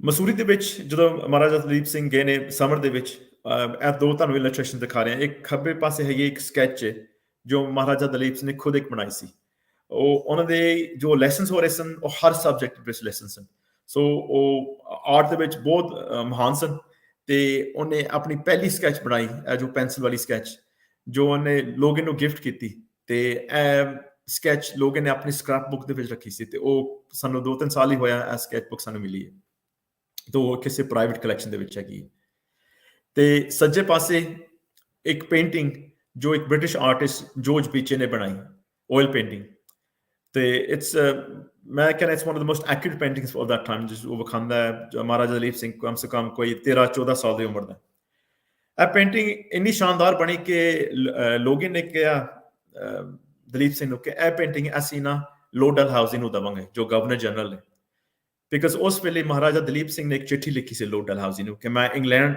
जाना चाहुंदा पढ़ाई वास्ते वो चाहता सी कि मैं उत्थे यूनिवर्सिटी या कॉलेज जाके अपनी पढ़ाई अगे करा इस सेम टाइम दे विच 1853 दे विच उहने लोगन नूं कहा कि मैं ना हुण क्रिश्चियन बनना चाहुंदा पहले तो लोगन ने उहनूं कहा तो थोड़ा टाइम रख तू एक सबैटिकल लै अपनी पढ़ाई पहलों पूरी कर पहलों सोच लै पूरी फिर अपने धर्म के बारे तू डिसीजन बनाई फिर जो दलीप सिंह 15 साल का होया तो उन्हें उदों कहा कि हुण मैं तैयार हाँ तो ਉਹਦੇ ਜਿਹੜਾ ਘਰ ਸੀ ਫਤਿਹਗੜ੍ਹ ਦੇ ਵਿੱਚ, ਉੱਥੇ ਹੀ ਆਪਣੇ ਘਰ ਦੇ ਵਿੱਚ ਉਹਦੀ ਬੈਪਟਿਜ਼ਮ ਹੋਈ। ਤੇ ਫੋਲੋਇੰਗ ਈਅਰ 1854 ਦੇ ਵਿੱਚ ਮਹਾਰਾਜਾ ਦਲੀਪ ਸਿੰਘ ਨੂੰ ਪਰਮਿਸ਼ਨ ਮਿਲੀ ਕਿ ਤੂੰ ਲੰਡਨ ਜਾ ਸਕਣਾ। ਤੇ ਜਦੋਂ ਉਹ ਪੇਂਟਿੰਗ ਮਹਾਰਾਜਾ ਦਲੀਪ ਸਿੰਘ ਨੇ ਦਿੱਤੀ ਲੋਰਡ ਡਲਹੌਜ਼ੀ ਨੂੰ, ਡਲਹੌਜ਼ੀ ਨੇ ਮਹਾਰਾਜਾ ਨੂੰ ਇਹ ਬਾਈਬਲ ਦਿੱਤੀ, ਜਿਸ ਦੇ ਵਿੱਚ ਉਹਨੇ ਇਨਸਕ੍ਰਾਈਬ ਕੀਤਾ to Maharaja Duleep Singh from your affectionate friend Lord Dalhousie. ਤੇ ਇਹ ਬਾਈਬਲ ਅਜੇ ਵੀ ਡਿਸਪਲੇ ਤੇ ਹੈਗੀ ਹੈ ਥੈਟਫੋਰਡ ਦੇ ਉਹ ਮਿਊਜ਼ੀਅਮ ਦੇ ਵਿੱਚ, ਜਿਸ ਦਾ ਮੈਂ ਜ਼ਿਕਰ ਕਰ ਰਿਹਾ ਸਾਂ ਜਦੋਂ ਮੈਂ 1997 ਦੇ ਵਿੱਚ ਪਹਿਲੀ ਵਾਰ ਮਿਊਜ਼ੀਅਮ ਤੇ ਗਿਆ ਸਾਂ ਲੰਡਨ, ਇੰਗਲੈਂਡ ਦੇ ਵਿੱਚ। ਸੋ ਦਲੀਪ ਸਿੰਘ ਇੰਗਲੈਂਡ ਆਏ 1854 ਦੇ ਵਿੱਚ, ਮਈ 1854 ਦੇ ਵਿੱਚ ਲੰਡਨ ਪਹੁੰਚੇ ਤੇ ਕੁਈਨ ਵਿਕਟੋਰੀਆ ਨੇ ਉਹਨੂੰ ਇੱਕ ਸੱਦਾ ਦਿੱਤਾ ਬਕਿੰਗਮ ਪੈਲੇਸ ਦੇ ਵਿੱਚ। ਤੇ ਉਹਨੂੰ ਦਲੀਪ ਸਿੰਘ ਨਾਲ ਬਹੁਤ ਲਗਨ ਹੋ ਗਈ ਕਿ ਉਹ ਦੇਖ ਰਹੀ ਸੀ ਕਿ ਬੜਾ ਇੱਕ ਐਗਜ਼ੋਟਿਕ ਫਿਗਰ ਹੈ, ਬਹੁਤ ਹੈਂਡਸਮ ਯੰਗ ਮੈਨ ਹੈ, ਬੜਾ ਇੰਟੈਲੈਕਚੁਅਲ ਮੁੰਡਾ ਸੀ। ਤੇ ਉਹਨੇ ਇਨਕਰੇਜ ਕੀਤਾ ਕਿ ਤੂੰ ਮੇਰੇ ਧੀਆਂ ਪੁੱਤਰਾਂ ਦੇ ਨਾਲ ਤੂੰ ਯਾਰੀ ਦੋਸਤੀ ਰੱਖ ਸਕਣਾ, ਉਹਨਾਂ ਦੇ ਨਾਲ ਤੂੰ ਕੋਰਸਪੋਂਡੈਂਸ ਰੱਖ ਸਕਣਾ, ਤੁਸੀਂ ਆਪਸ 'ਚ ਤੁਸੀਂ ਚਿੱਠੀਆਂ ਲਿਖ ਸਕਦੇ ਹੋ। ਤੇ ਹਰ summer Queen Victoria Duleep Singh ਨੂੰ ਆਪਣੇ ਸਮਰ ਹਾਊਸ ਦੇ ਵਿੱਚ ਬੁਲਾਉਂਦੀ ਸੀ, ਔਸਬੋਰਨ ਹਾਊਸ ਦੇ ਵਿੱਚ, ਜਿੱਥੇ ਇਹ ਫੋਟੋ ਖਿੱਚੀ ਗਈ ਸੀ। ਸੋ ਇਸ ਫੋਟੋ ਦੇ ਵਿੱਚ ਮਹਾਰਾਜਾ ਦਲੀਪ ਸਿੰਘ 16 ਸਾਲ ਦੇ ਨੇ। ਇਹ ਤੁਸੀਂ ਕਈਆਂ ਨੇ ਦੇਖੀ ਹੋਏਗੀ, ਇਹ ਕਾਫੀ ਮਸ਼ਹੂਰ ਪੇਂਟਿੰਗ ਹੈ ਜੋ ਫਰਾਂਸ ਐਗਜ਼ੇਵੀਅਰ ਵਿੰਟਰਹੋਲਟਰ ਨੇ ਬਣਾਈ ਸੀ। ਕੁਈਨ ਵਿਕਟੋਰੀਆ ਨੇ ਇਹਨੂੰ ਕਮਿਸ਼ਨ ਕੀਤਾ ਸੀ ਤੇ ਇਹਦੇ ਵਿੱਚ ਦਲੀਪ ਸਿੰਘ ਬਹੁਤ ਹੈਂਡਸਮ, ਬਹੁਤ ਫਲੈਂਬੋਇੰਟ ਲੱਗ ਰਹੇ ਨੇ। ਪਰ ਜਦੋਂ ਮੈਂ ਆਰਟਿਸਟ ਦੀ ਨੋਟਸ ਪੜ੍ਹੇ, ਬਿਕਾਜ਼ ਜੋ ਵਿੰਟਰਹੋਲਟਰ ਉਹਨੇ ਇਹ ਪੇਂਟਿੰਗ ਦੇ ਨੋਟਸ ਲਿਖੇ ਸਨ, ਤੇ ਉਹਦੇ 'ਚ ਉਹਨੇ ਲਿਖਿਆ ਸੀ ਕਿ ਦਲੀਪ ਸਿੰਘ ਕੱਦ 'ਚ ਥੋੜਾ ਛੋਟਾ ਹੈ, ਤੇ ਉਹ 15-16 ਸਾਲ ਦਾ ਸੀ ਜਦੋਂ ਇਹ ਪੇਂਟਿੰਗ ਬਣਾਈ ਸੀ। ਤੇ ਉਹਨੇ ਕਿਹਾ ਮੈਨੂੰ ਪਹਿਲੋਂ ਨਾ ਪੇਂਟਿੰਗ ਦੇ ਵਿੱਚ ਥੋੜਾ ਲੰਬਾ ਬਣਾਵਾਂਗਾ, ਬਿਕਾਜ਼ ਮੈਨੂੰ ਉਮੀਦ ਹੈ ਕਿ 2-3 ਸਾਲਾਂ 'ਚ ਦਲੀਪ ਸਿੰਘ ਦਾ ਕੱਦ ਥੋੜਾ ਨਿਕਲ ਆਏਗਾ ਤੇ ਉਹ ਇਸ ਹਾਈਟ ਤੇ ਹੋ ਜਾਏਗਾ। ਬਟ ਹੈਰਾਨ ਦੀ ਗੱਲ ਹੈ ਕਿ ਦਲੀਪ ਸਿੰਘ ਦਾ ਕੱਦ ਨਿਕਲਿਆ ਹੀ ਨਹੀਂ, ਸੋ ਉਹ ਹਮੇਸ਼ਾ ਛੋਟ ਹੀ ਰਿਹਾ। ਸੋ ਇਹ ਜੋ ਪੇਂਟਿੰਗ ਸਾਨੂੰ ਦਿਖ ਰਹੀ ਹੈ, ਸਾਨੂੰ ਦਿਖਦਾ ਹੈ ਕਿ ਦਲੀਪ ਸਿੰਘ ਕਾਫੀ ਉੱਚਾ ਲੰਬਾ ਹੈ, ਉਹ ਅਸਲ 'ਚ ਹੈਗਾ ਨਹੀਂ ਸੀ। ਇਹ ਪੇਂਟਿੰਗ ਹੁਣ ਕੁਈਨ ਦੇ ਪਰਿਵਾਰ 'ਚ, ਹੁਣ ਕਿੰਗ ਚਾਰਲਸ ਦੇ ਕੋਲ ਆਪਣੇ ਔਸਬੋਰਨ ਹਾਊਸ ਦੇ ਵਿੱਚ ਡਿਸਪਲੇ ਹੋਈ ਹੈ। ਸੋ ਇਹ ਜਗ੍ਹਾ ਇੱਕ ਮਿਊਜ਼ੀਅਮ ਵੀ ਹੈ ਤੇ ਇੱਥੇ ਲੋਕ ਜਾ ਵੀ ਸਕਦੇ ਨੇ ਤੇ ਇਹ ਪੇਂਟਿੰਗ ਨੂੰ ਦੇਖ ਸਕਦੇ ਨੇ। ਸੋ ਇਹ ਮਹਾਰਾਜਾ ਦਲੀਪ ਸਿੰਘ ਦੀ ਇੱਕ ਇੰਗਰੇਵਿੰਗ ਜੋ ਪੇਪਰ ਦੇ ਵਿੱਚ ਛਪੀ 1855-56 ਦੇ ਵਿੱਚ, ਜਿਸ ਦੇ ਵਿੱਚ ਅਨਾਉਂਸ ਕੀਤਾ ਗਿਆ ਕਿ ਮਹਾਰਾਜਾ ਦਲੀਪ ਸਿੰਘ ਇੰਗਲੈਂਡ ਆਏ ਨੇ ਛੁੱਟੀਆਂ ਵਾਸਤੇ ਤੇ ਪੜ੍ਹਾਈ ਵਾਸਤੇ। ਪਰ ਜਦੋਂ ਮਹਾਰਾਜਾ ਦਲੀਪ ਸਿੰਘ ਇੰਗਲੈਂਡ ਆਏ, ਉਹਨੂੰ ਦੱਸਿਆ ਗਿਆ ਕਿ ਉਹ ਇੱਥੇ ਪੜ੍ਹ ਨਹੀਂ ਸਕਦਾ। ਤੇ ਜਿਹੜਾ ਰੀਜ਼ਨ ਉਹਨੂੰ ਦਿੱਤਾ ਗਿਆ ਸੀ, ਉਹ ਕਹਿੰਦੇ ਸਨ ਕਿ ਇੱਥੇ ਕੋਈ ਇੰਸਟੀਟਿਊਟ ਨਹੀਂ ਹੈਗਾ ਜਿੱਥੇ ਕੋਈ ਨਾਨ ਵਾਈਟ ਜਾਂ ਕਹਿ ਲਓ ਬਰਾਊਨ ਜਾਂ ਬਲੈਕ ਪਰਸਨ ਜਾ ਕੇ ਪੜ੍ਹ ਸਕੇ। ਤੇ ਦੂਜੀ ਗੱਲ, ਅੰਗਰੇਜ਼ ਕਹਿੰਦੇ ਅਸੀਂ ਡਰ ਰਹੇ ਹਾਂ ਕਿ ਸ਼ਾਇਦ ਦੂਜੇ ਮੁੰਡੇ ਤੈਨੂੰ ਕੁੱਟਣ। ਸੋ ਦਲੀਪ ਸਿੰਘ ਉਹਨੇ ਬਹੁਤ ਫੀਲ ਕੀਤਾ, ਬਿਕਾਜ਼ ਇਸ ਰੀਜ਼ਨ ਵਾਸਤੇ ਤੇ ਉਹ ਇਸ ਬਹਾਨੇ ਵਾਸਤੇ ਤੇ ਉਹ ਇੰਗਲੈਂਡ ਆਇਆ ਸੀ ਪੜ੍ਹਨ ਵਾਸਤੇ, ਪਰ ਇੱਥੇ ਆ ਕੇ ਉਹਨੂੰ ਦੱਸਿਆ ਗਿਆ ਤੂੰ ਪੜ੍ਹ ਨਹੀਂ ਸਕਦਾ। ਸੋ ਦਲੀਪ ਸਿੰਘ ਨੇ ਉਦੋਂ ਕਿਹਾ ਕਿ ਮੈਨੂੰ ਨਾ ਵਾਪਸ ਇੰਡੀਆ ਭੇਜ ਦਿਓ। ਤੇ ਉਹਦਾ ਥੋੜਾ ਧਿਆਨ ਬਦਲਣ ਵਾਸਤੇ ਨਾ ਇੰਡੀਆ ਆਫਿਸ, ਜੋ ਬ੍ਰਿਟਿਸ਼ ਇੰਡੀਆ ਆਫਿਸ ਸੀ, ਉਹਨਾਂ ਨੇ ਲੋਗਨ ਨੂੰ ਕਿਹਾ ਤੂੰ ਨਾ ਇਹਨੂੰ ਯੂਰਪ ਲੈ ਜਾ ਥੋੜੀ ਦੇਰ ਵਾਸਤੇ, ਇਹਨੂੰ ਹੌਲੀਡੇ ਕੰਟੀਨੈਂਟਲ ਟੂਰ ਦਿਖਾ ਦੇ, ਇਹਨੂੰ ਫਰਾਂਸ, ਇਟਲੀ, ਸਪੇਨ, ਜਰਮਨ ਲੈ ਜਾ, ਥੋੜੀ ਛੁੱਟੀਆਂ ਦਿਖਾਏਗਾ। ਜਦੋਂ ਉੱਥੇ ਗਿਆ ਤੇ ਰੋਮ ਜਾ ਕੇ ਤੁਸੀਂ 2 ਬੱਸ ਦੇਖ ਰਹੇ ਹੋ, ਸੱਜੇ ਪਾਸੇ ਵਾਲਾ ਜੋ ਬੱਸ ਹੈ ਉਹ ਜਾ ਕੇ ਮਹਾਰਾਜਾ ਦਲੀਪ ਸਿੰਘ ਨੇ ਸਕਲਪਚਰ ਕਰਾਇਆ। ਜਿਹੜਾ ਖੱਬੇ ਪਾਸੇ ਤੁਸੀਂ ਬੱਸ ਦੇਖੋਗੇ, ਇਹ ਕੁਈਨ ਵਿਕਟੋਰੀਆ ਨੇ ਬਣਵਾਇਆ ਸੀ ਆਪਣੇ ਪਰਸਨਲ ਸਕਲਪਚਰ ਕੋਲੋਂ, ਉਹਦਾ ਨਾਮ ਸੀ ਬਾਰਨ ਮੈਰੋਸ਼ੈਟੀ।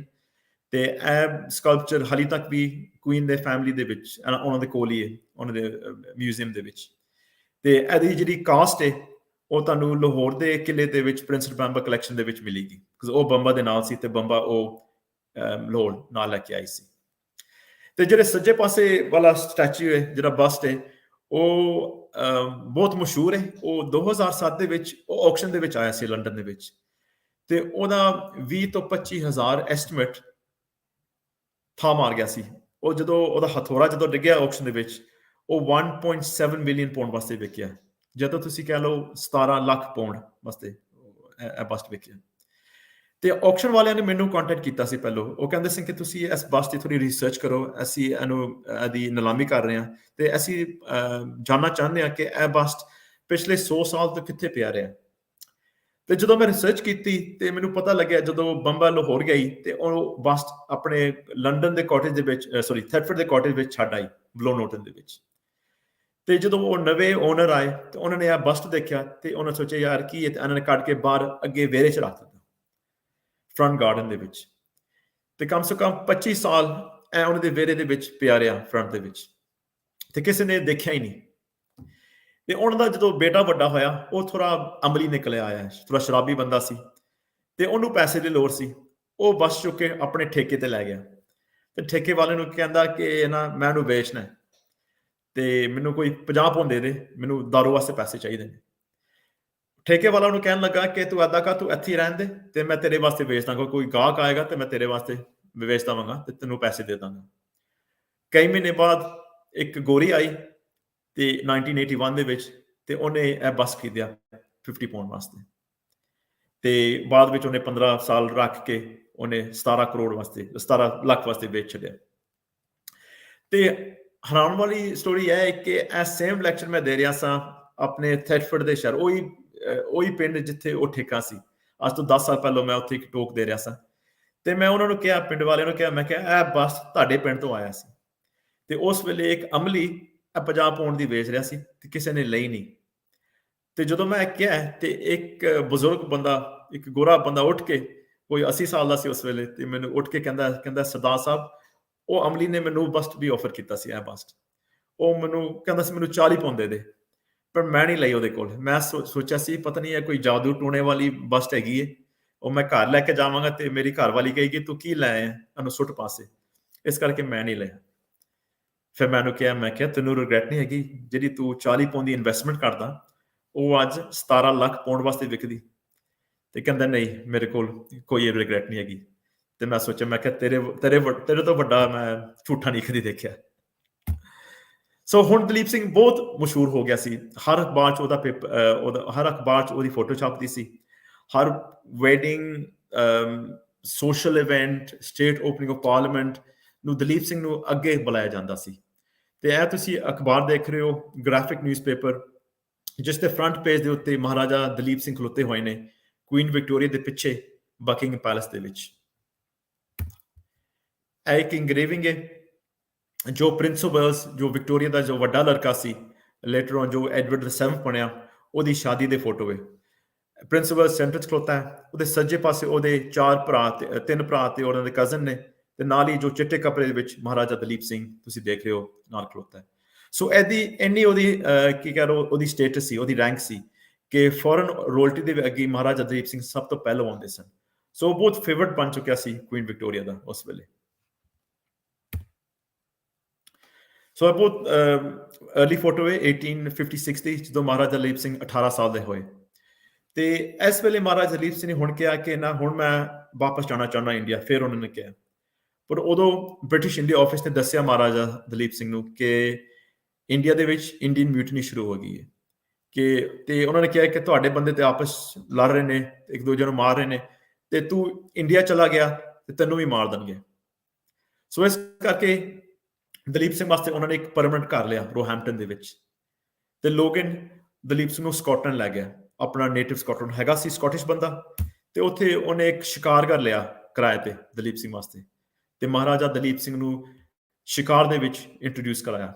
And Dalip Singh actually England ਦੇ ਟੌਪ 3 ਸ਼ਾਟ ਚੋਂ ਨਿਕਲਿਆ। ਸੋ ਸਭ ਤੋਂ best shot C Prince of Wales, ਉਸ ਤੋਂ ਬਾਅਦ ਸੀ ਲੋਰਡ ਡਿਗਰੇ ਜੋ ਰਹੀਸ ਬੰਦਾ ਸੀ, ਤੇ ਤੀਜੇ ਥਾਂ ਤੇ ਮਹਾਰਾਜਾ ਦਲੀਪ ਸਿੰਘ ਸੀ। ਉਹਦਾ ਜਿਹੜਾ ਨਿਸ਼ਾਨਾ ਬਹੁਤ ਪੱਕਾ ਸੀ ਉਸ ਵੇਲੇ। ਸੋ ਉਸ ਵੇਲੇ ਉਹਦੇ ਸ਼ੂਟਿੰਗ ਰਿਕਾਰਡ ਵੀ ਸਨ ਜੋ ਅਜੇ ਤੱਕ ਉਹ ਸ਼ੂਟਿੰਗ ਰਿਕਾਰਡ ਖਲੋਤੇ ਨੇ, ਕਿਸੇ ਨੇ ਉਹ ਰਿਕਾਰਡ ਤੋੜੇ ਨਹੀਂ। ਉਸ ਤੋਂ 130-140 ਸਾਲ ਬਾਅਦ ਹਾਲੇ ਤੱਕ ਉਹ ਰਿਕਾਰਡ ਮਹਾਰਾਜਾ ਦਲੀਪ ਸਿੰਘ ਦੇ ਹੈਗੇ ਨੇ, ਸ਼ੂਟਿੰਗ ਰਿਕਾਰਡਸ। ਫਿਰ ਮਹਾਰਾਜਾ ਦਲੀਪ ਸਿੰਘ ਵਾਸਤੇ ਉਹਨਾਂ ਨੇ ਇੱਕ ਕਾਸਲ ਖਰੀਦੀ ਜੋ ਬਿਲਕੁਲ ਵਿਟਬੀ ਦੇ ਸਮੁੰਦਰ ਦੇ ਕੰਢੇ ਤੇ ਸਨ, ਤੇ ਕਿਹਾ ਜਾਂਦਾ ਮਹਾਰਾਜਾ ਦਲੀਪ ਸਿੰਘ ਨੇ ਜਦੋਂ ਇਹ ਘਰ ਲਿਆ, ਉਹਨੇ ਇੱਕ ਹਾਥੀ ਖਰੀਦਿਆ, ਤੇ ਹਰ ਸਵੇਰ ਉਹ ਹਾਥੀ ਤੇ ਚੜ੍ਹ ਕੇ ਸਮੁੰਦਰ ਦੀ ਸੈਰ ਕਰਨ ਜਾਂਦਾ ਹੁੰਦਾ ਸੀ। 1859 ਦੇ ਵਿੱਚ ਮਹਾਰਾਜਾ ਦਲੀਪ ਸਿੰਘ ਨੂੰ ਪਤਾ ਲੱਗਿਆ ਕਿ ਉਹਦੀ ਜਿਹੜੀ ਮਾਤਾ ਹੈ ਮਹਾਰਾਣੀ ਜਿੰਦ ਕੌਰ, ਉਹ ਚਨਾਰ ਦੇ ਕਿਲੇ ਚੋਂ ਨਿਕਲ ਗਈ। ਉਹਨੇ ਆਪਣੇ ਨੌਕਰਾਣੀ ਦੇ ਨਾਲ ਕੱਪੜੇ ਬਦਲ ਕੇ ਜੇਲ੍ਹ ਚੋਂ ਨੱਸ ਕੇ ਨੇਪਾਲ ਪਹੁੰਚ ਗਈ, ਜਿੱਥੇ ਨੇਪਾਲ ਦੇ ਰਾਜੇ ਨੇ ਉਹਨੂੰ ਸੈਂਚੁਰੀ ਦਿੱਤੀ, ਉਹਨੂੰ ਸੇਫਟੀ ਦਿੱਤੀ ਤੇ ਇੱਕ ਪੈਨਸ਼ਨ ਦਿੱਤੀ। ਤੇ ਉਸ ਵੇਲੇ ਇੰਗਲੈਂਡ ਦੇ ਵਿੱਚ ਇੱਕ ਇੰਡੀਅਨ ਬੈਂਕਰ ਆਇਆ ਸੀ ਜਿਸ ਦੇ ਹੱਥ ਚੋਰੀ ਮਹਾਰਾਜਾ ਦਲੀਪ ਸਿੰਘ ਨੇ ਇੱਕ ਚਿੱਠੀ ਦਿੱਤੀ ਤੇ ਕਿਹਾ ਕਿ ਇਹ ਚਿੱਠੀ ਮੇਰੀ ਮਾਂ ਨੂੰ ਪਹੁੰਚਾ ਦੇਈ। ਪਰ ਉਸ ਵੇਲੇ ਬ੍ਰਿਟਿਸ਼ ਇੰਟੈਲੀਜੈਂਸ ਨੇ ਉਹ ਚਿੱਠੀ ਇੰਟਰਸੈਪਟ ਕਰ ਲਈ। ਫਿਰ ਬ੍ਰਿਟਿਸ਼ ਇੰਟੈਲੀਜੈਂਸ ਨੇ ਸੋਚਿਆ ਕਿ ਮਹਾਰਾਣੀ ਜਿੰਦਾ ਹੁਣ ਬੁੱਢੀ ਹੋ ਗਈ ਹੈ, ਕਾਫੀ ਫਰੇਲ ਹੈ, ਉਹਦੀ ਅੱਖਾਂ ਦੀ ਰੋਸ਼ਨੀ ਚਲੀ ਗਈ ਹੈ, ਕਿਉਂ ਨਾ ਅਸੀਂ ਮਾਂ ਪੁੱਤ ਨੂੰ ਮਿਲਾ ਦਈਏ। ਤੇ ਦਲੀਪ ਸਿੰਘ ਨੂੰ ਪਰਮਿਸ਼ਨ ਦਿੱਤੀ ਕਿ ਤੂੰ ਇੰਡੀਆ ਜਾ ਕੇ ਆਪਣੀ ਮਾਂ ਨੂੰ ਮਿਲ ਸਕਣਾ, ਪੰਜਾਬ ਨਹੀਂ ਜਾ ਸਕਦਾ, ਕਲਕੱਤੇ ਅਸੀਂ ਇੰਤਜ਼ਾਮ ਕਰਾਂਗੇ, ਤੂੰ ਉੱਥੇ ਜਾ ਕੇ ਆਪਣੀ ਮਾਂ ਨੂੰ ਮਿਲੀ। ਸੋ ਕਲਕੱਤੇ ਵਿੱਚ ਇੱਕ ਬਹੁਤ ਮਸ਼ਹੂਰ ਹੋਟਲ ਸੀ, ਅੰਗਰੇਜ਼ਾਂ ਦਾ ਹੋਟਲ, ਸਪੈਂਸਸ ਹੋਟਲ। ਇੱਥੇ ਜਿੰਦਾ ਨੂੰ ਨੇਪਾਲ ਤੋਂ ਕਲਕੱਤਾ ਲੈ ਕੇ ਆਂਦਾ ਤੇ ਇੱਥੇ ਮਹਾਰਾਜਾ ਦਲੀਪ ਸਿੰਘ ਆਪਣੀ ਮਾਂ ਨੂੰ 13.5 ਸਾਲ ਬਾਅਦ ਮਿਲੇ ਇਸ ਹੋਟਲ 'ਚ। ਤੇ ਕਈ ਕਹਾਣੀਆਂ ਨਿਕਲੀਆਂ, ਇੱਕ ਸਟੋਰੀ ਮੈਂ ਸੁਣੀ ਸੀ ਕਿ ਜਦੋਂ ਜਿੰਦਾ ਆਪਣੇ ਪੁੱਤਰ ਨੂੰ ਇੱਥੇ ਮਿਲੀ ਹੈ ਹੋਟਲ ਤੇ ਉਹ ਆਪਣਾ ਹੱਥ ਉਹਦੇ ਸਿਰ ਤੇ ਰੱਖਿਆ ਤੇ ਕਿਹਾ ਤੇਰੇ ਕੇਸ ਕਿੱਥੇ ਗਏ ਨੇ, ਤੂੰ ਤੇ ਸ਼ੇਰੇ ਪੰਜਾਬ ਮਹਾਰਾਜਾ ਰਣਜੀਤ ਸਿੰਘ ਦਾ ਪੁੱਤ ਸੀ ਤੇ ਤੂੰ ਤੇ ਹੁਣ ਅੰਗਰੇਜ਼ ਬਣ ਗਿਆ। ਸੋ ਇਹ ਮੌਕਾ, ਇਹ ਜੋ ਟਾਈਮ ਸੀ ਦਲੀਪ ਸਿੰਘ ਦੇ ਲਾਈਫ ਦੇ ਵਿੱਚ ਕਾਫੀ ਇੱਕ ਟਰਨਿੰਗ ਪੁਆਇੰਟ ਸੀ, ਜਿੱਥੇ ਉਹ ਆਪਣੇ ਬਾਰੇ ਸੋਚਣ ਲੱਗ ਪਿਆ ਕਿ ਮੈਂ ਕੌਣ ਸਾਂ, ਮੈਂ ਕਿੱਥੋਂ ਆਇਆ ਤੇ ਮੈਂ ਹੁਣ ਕੀ ਬਣ ਗਿਆ।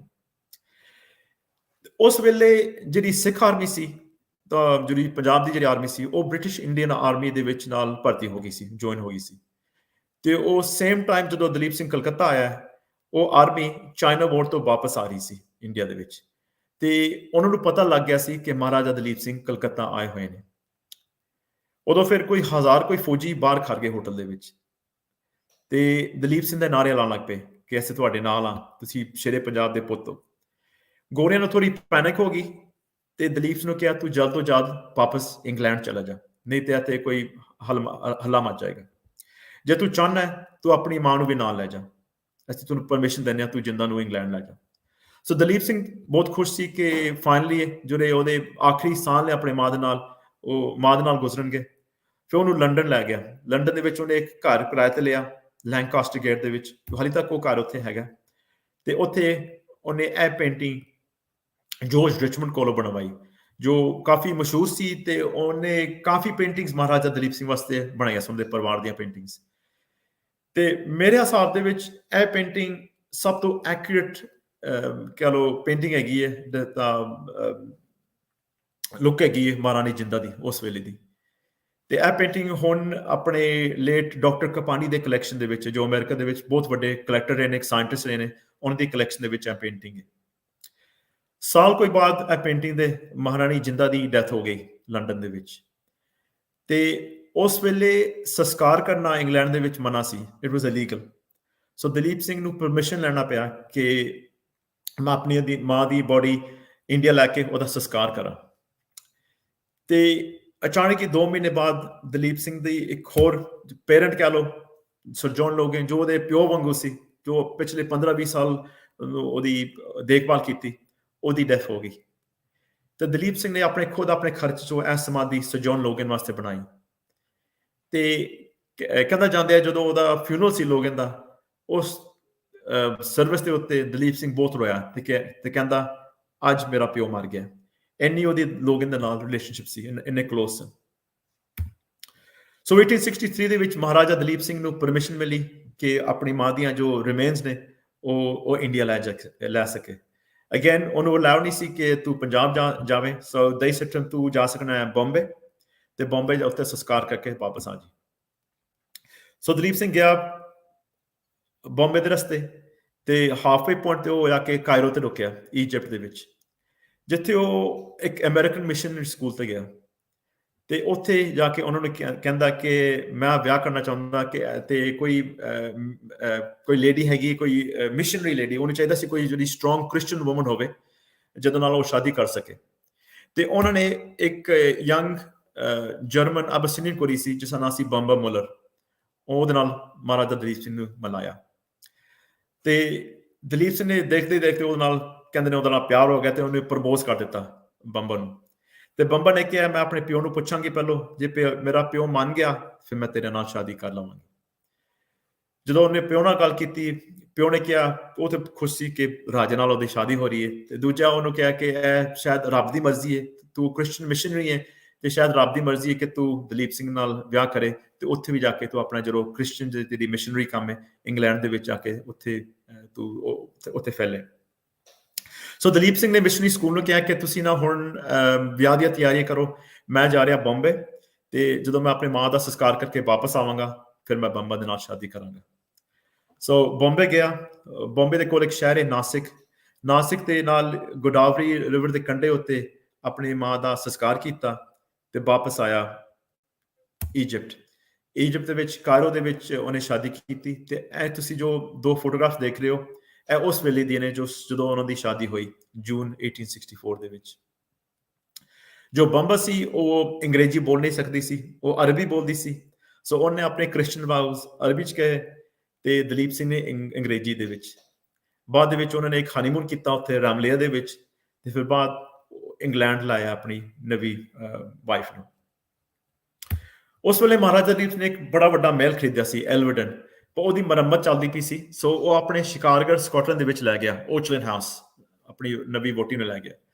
ਤੇ ਇੱਥੇ ਉਹ ਕੋਈ 5 ਮਹੀਨੇ ਬਾਅਦ ਉਹਦਾ ਇੱਕ ਬੱਚਾ ਹੋਇਆ, ਇੱਕ ਮੁੰਡਾ, ਜੋ 2 ਦਿਨ ਦੇ ਬਾਅਦ ਉਹਦੀ ਮੌਤ ਹੋ ਗਈ। ਸੋ ਇਹ ਵੀ ਰਿਸਰਚ ਬੜੀ ਨਵੀਂ ਸੀ, ਬਿਕਾਜ਼ ਲੋਕਾਂ ਨੂੰ ਪਹਿਲਾਂ ਪਤਾ ਨਹੀਂ ਸੀ ਕਿ ਦਲੀਪ ਸਿੰਘ ਦਾ ਇੱਕ 7ਵਾਂ ਬੱਚਾ ਸੀ। ਬਿਕਾਜ਼ ਪਹਿਲੀ ਵਾਈਫ 'ਚ ਸਾਨੂੰ ਪਤਾ ਸੀ 6 ਬੱਚੇ ਨੇ, ਬਟ ਇਹ ਵੀ ਜੋ ਪਹਿਲਾ ਮੁੰਡਾ ਸੀ ਕਿਸੇ ਨੂੰ ਪਤਾ ਨਹੀਂ ਸੀ, ਨਾ ਉਹਦਾ ਕੋਈ ਰਿਕਾਰਡ ਸੀ। ਤੇ ਜਦੋਂ ਮੈਂ ਇਸ ਪਿੰਡ ਦੇ ਵਿੱਚ ਗਿਆ ਸਕਾਟਲੈਂਡ ਦੇ ਵਿੱਚ, ਉਦੋਂ ਮੈਨੂੰ ਮਹਾਰਾਜਾ ਦਲੀਪ ਸਿੰਘ ਦੀ ਬੇਟੀ ਦੀ ਕਬਰ ਵੀ ਲੱਭੀ। ਸੋ ਇਹ ਕਬਰ ਹਾਲੇ ਤੱਕ ਉਹ ਕੈਨਮੋਰ ਚਰਚ ਦੇ ਵਿੱਚ, ਇੱਕ ਛੋਟਾ ਜਿਹਾ ਪਿੰਡ ਹੈ ਜਿਸ ਦੇ ਵਿੱਚ ਕੋਈ 10-12 ਘਰ ਨੇ, ਤੇ ਮਹਾਰਾਜਾ ਦਲੀਪ ਸਿੰਘ ਤੇ ਉਸ ਦੀ ਪਤਨੀ ਨੇ ਇੱਕ ਬਹੁਤ ਛੋਟਾ ਜਿਹਾ ਫਿਊਨਰਲ ਰੱਖਿਆ ਉਸ ਵੇਲੇ। ਇਹ ਹੈਗਾ ਐਲਵਰਡਨ ਹਾਲ, ਜਿਸ ਘਰ ਮਹਾਰਾਜਾ ਦਲੀਪ ਸਿੰਘ ਨੇ 1863 ਦੇ ਵਿੱਚ ਖਰੀਦਿਆ। ਤੇ ਇਹਨੂੰ ਬਹੁਤ ਡਿਵੈਲਪ ਕੀਤਾ, ਬਹੁਤ ਮੁਰੰਮਤ ਕੀਤੀ ਇਹਦੇ ਉੱਤੇ, ਤੇ ਕਈ ਲੱਖ ਪਾਉਂਡ ਲਾਇਆ ਇਸ ਘਰ ਦੇ ਉੱਤੇ। ਤੇ ਇਹ ਜਿਹੜਾ ਪੈਸਾ ਸੀ ਉਹਨੇ ਬ੍ਰਿਟਿਸ਼ ਇੰਡੀਆ ਆਫਿਸ ਤੋਂ ਹੀ ਪੈਸਾ ਲੈ ਕੇ, ਕਰਜ਼ਾ ਲੈ ਕੇ ਪ੍ਰੋਪਰਟੀ ਉੱਤੇ ਸਿਕਿਉਰ ਕਰਕੇ ਇਹ ਘਰ ਬਣਾਇਆ। ਸੋ ਨਾਲ ਹੀ ਨਾਲ ਆਪਣੇ ਆਪ ਨੂੰ ਬਹੁਤ ਡੈਟ ਦੇ ਵਿੱਚ ਡਬੋਰਿਆ ਸੀ ਮਹਾਰਾਜਾ ਦਲੀਪ ਸਿੰਘ। ਜਦੋਂ ਘਰ ਖਤਮ ਹੋਇਆ, ਉਹ ਘਰ ਏਦਾਂ ਲੱਗਦਾ ਸੀ ਜਦੋਂ ਫੁੱਲੀ ਕਨਵਰਟ ਹੋ ਗਿਆ ਸੀ।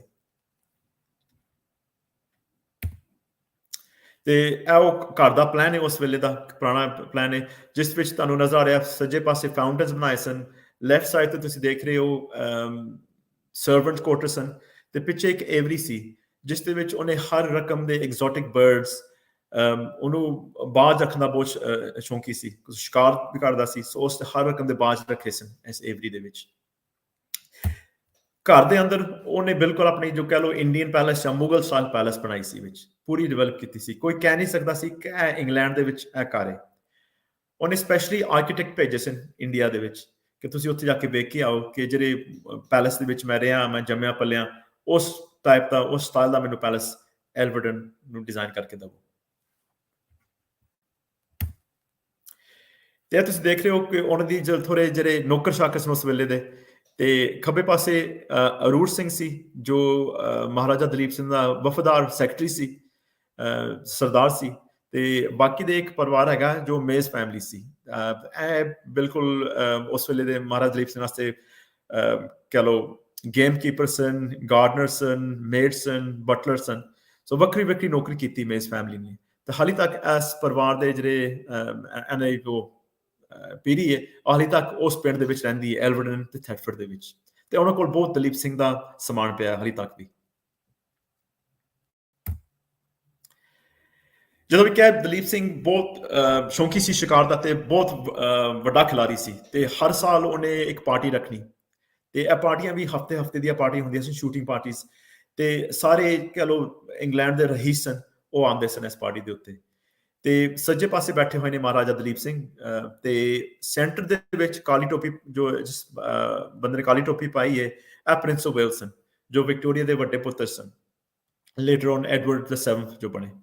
ਤੇ ਇਹਨੇ ਹਰ ਸਾਲ ਆਉਣਾ ਮਹਾਰਾਜਾ ਦਲੀਪ ਸਿੰਘ ਦੇ ਪਾਰਟੀ ਦੇ ਉੱਤੇ। ਤੇ ਇਹ ਚੰਗੇ ਦੋਸਤ ਸਨ, ਤੇ ਇਹਨੇ ਦੋਸਤੀ ਬਿਲਕੁਲ ਐਂਡ ਤੱਕ ਰਹੀ ਸੀ। ਤੇ ਇੱਕ 1877 ਦੀ ਵੀ ਇੱਕ ਪਾਰਟੀ ਦੀ ਫੋਟੋ ਹੈਗੀ ਹੈ, ਜੋ ਬਹੁਤ ਕੈਲੰਡਰ ਦੇ ਵਿੱਚ ਬਹੁਤ ਮਸ਼ਹੂਰ ਪਾਰਟੀ ਮਾਨੀ ਜਾਂਦੀ ਹੈ। ਇਸ ਦੇ ਵਿੱਚ ਕਹਿੰਦੇ ਨੇ ਕਿ ਕਈ 20-30 ਹਜ਼ਾਰ ਪਤਨੀਆਂ ਨੇ ਤਿੱਤਰ ਛਿੱਤਰ ਮਾਰਿਆ ਨੇ, ਬਹੁਤ ਐਨੀਮਲਸ ਦੇ ਸਲੋਟਰ ਕੀਤਾ ਉਸ ਵੇਲੇ ਦਾ। ਸੋ ਇਹ ਬਹੁਤ ਮਸ਼ਹੂਰ ਸੀ। ਹਾਲੇ ਤੱਕ ਇਸ ਰਿਕਾਰਡ ਬੁੱਕਸ ਦੇ ਵਿੱਚ, ਸ਼ੂਟਿੰਗ ਰਿਕਾਰਡ ਬੁੱਕਸ ਦੇ ਵਿੱਚ ਇਹ ਜਿਹੜੀ ਪਾਰਟੀ ਹੈ ਉਹ ਵਿੱਚ ਮੈਂਸ਼ਨ ਹੁੰਦੀ ਹੈ। ਸੋ ਉਸ ਵੇਲੇ ਲੇਡੀਜ਼ ਵੀ ਪਾਰਟੀ ਰੱਖਦੇ ਸਨ। ਸੋ ਇੱਕ ਲੇਡੀ ਦਾ ਟੈਨਿਸ ਗਰੁੱਪ ਹੈ ਜੋ ਐਲਵਰਡਨ ਦੇ ਵਿੱਚ ਹੋਇਆ, ਜਿਸ ਦੇ ਸੈਂਟਰ ਦੇ ਵਿੱਚ ਜੋ ਕਾਲੇ ਕੱਪੜੇ ਪਾਏ ਹੋਏ ਨੇ, ਸੈਂਟਰ ਦੇ ਵਿੱਚ ਹੈਗੀ ਹੈ ਮਹਾਰਾਣੀ ਬੰਬਾ, ਦਲੀਪ ਸਿੰਘ ਦੀ ਬੀਵੀ, ਤੇ ਨਾਲ ਵਿਕਟੋਰੀਆ ਦੇ ਜੋ ਨੂੰਹਾਂ ਧੀਆਂ ਭੈਣਾਂ ਉਹ ਵੀ ਨਾਲ ਆਈਆਂ ਨੇ। ਸੋ ਜੋ ਬਾਕੀ ਦੇ ਰਿਹਾਇਸ਼ ਦੀਆਂ ਬੰਦਿਆਂ ਦੀ ਜੋ ਵਾਈਫ ਸਨ, ਤੇ ਅੱਗੇ ਜੋ ਦੋ ਬੱਚੇ ਦੇਖ ਰਹੇ ਹੋ ਉਹ ਪ੍ਰਿੰਸ ਫਰੈਡਰਿਕ ਤੇ ਵਿਕਟਰ ਸਨ, ਦਲੀਪ ਸਿੰਘ ਦੇ ਦੋ ਵੱਡੇ ਲੜਕੇ। ਸੋ ਮਹਾਰਾਜਾ ਦਲੀਪ ਸਿੰਘ ਹੁਣ ਐਲਵਰਡਨ ਹਾਲ ਦੇ ਵਿੱਚ ਸ਼ਿਫਟ ਹੋਇਆ, ਇੱਕ ਸ਼ਾਨਦਾਰ ਮਹਿਲ ਜੋ ਉਹਨੇ ਖਰੀਦਿਆ, ਤੇ ਉਹਦੇ 6 ਬੱਚੇ ਹੋਏ।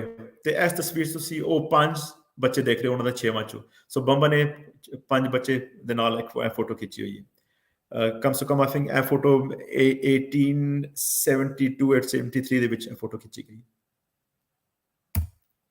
ਸੋ ਦਲੀਪ ਸਿੰਘ ਦੇ 6 ਬੱਚੇ ਸਨ ਫਰੋਮ ਪ੍ਰਿੰਸੈਸ ਬੰਬਾ। ਪਹਿਲਾ ਸੀ ਪ੍ਰਿੰਸ ਵਿਕਟਰ, ਜਿਸ ਦਾ ਨਾਂ ਵੀ ਵਿਕਟੋਰੀਆ ਦੇ ਨਾਂ ਦੇ ਸ਼ੁਰੂ ਹੋਇਆ ਸੀ। ਉਹ ਵਿਕਟੋਰੀਆ ਦਾ ਗੋਡਸਨ ਸੀ, ਆਰਮੀ ਦੇ ਵਿੱਚ ਸੀ। ਪ੍ਰਿੰਸ ਫਰੈਡਰਿਕ ਜੋ ਉਹਨਾਂ ਦਾ ਸੈਕੰਡ ਬੇਟਾ, ਜੋ ਇੱਕ ਹਿਸਟੋਰੀਅਨ ਸੀ, ਆਰਕੀਓਲੋਜਿਸਟ ਸੀ, ਆਰਮੀ ਦੇ ਵਿੱਚ ਸੀ, ਤੇ ਉਹਨੂੰ ਬਹੁਤ ਸ਼ੌਂਕ ਸੀ ਕਲੈਕਟਿੰਗ ਦਾ। ਸੋ ਉਹਨੇ ਬਹੁਤ ਐਂਟੀਕਸ ਕਲੈਕਟ ਕਰਦਾ ਸੀ, ਜੋ ਥੈਟਫੋਰਡ ਦਾ ਮਿਊਜ਼ੀਅਮ ਵੀ ਇਹਨੇ ਬਣਾ ਕੇ ਦਿੱਤਾ ਸੀ।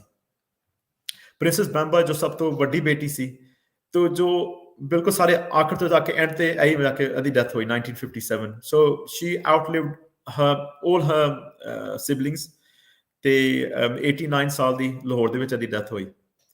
ਪ੍ਰਿੰਸੈਸ ਕੈਥਰੀਨ ਉਹਨਾਂ ਦੀ ਸੈਕੰਡ ਬੇਟੀ, ਜਿਸ ਨੇ ਜ਼ਿਆਦਾ ਤੋਂ ਜ਼ਿਆਦਾ ਜ਼ਿੰਦਗੀ ਆਪਣੀ ਜਰਮਨ ਦੇ ਵਿੱਚ ਕੱਟੀ, ਤੇ ਸੈਕੰਡ ਵਰਲਡ ਵਾਰ ਦੇ ਵਿੱਚ ਇਹਨੇ ਕਈ ਯਹੂਦੀਆਂ ਦੀ ਜੂਆਂ ਦੀ ਲਾਈਫ ਬਚਾਈ।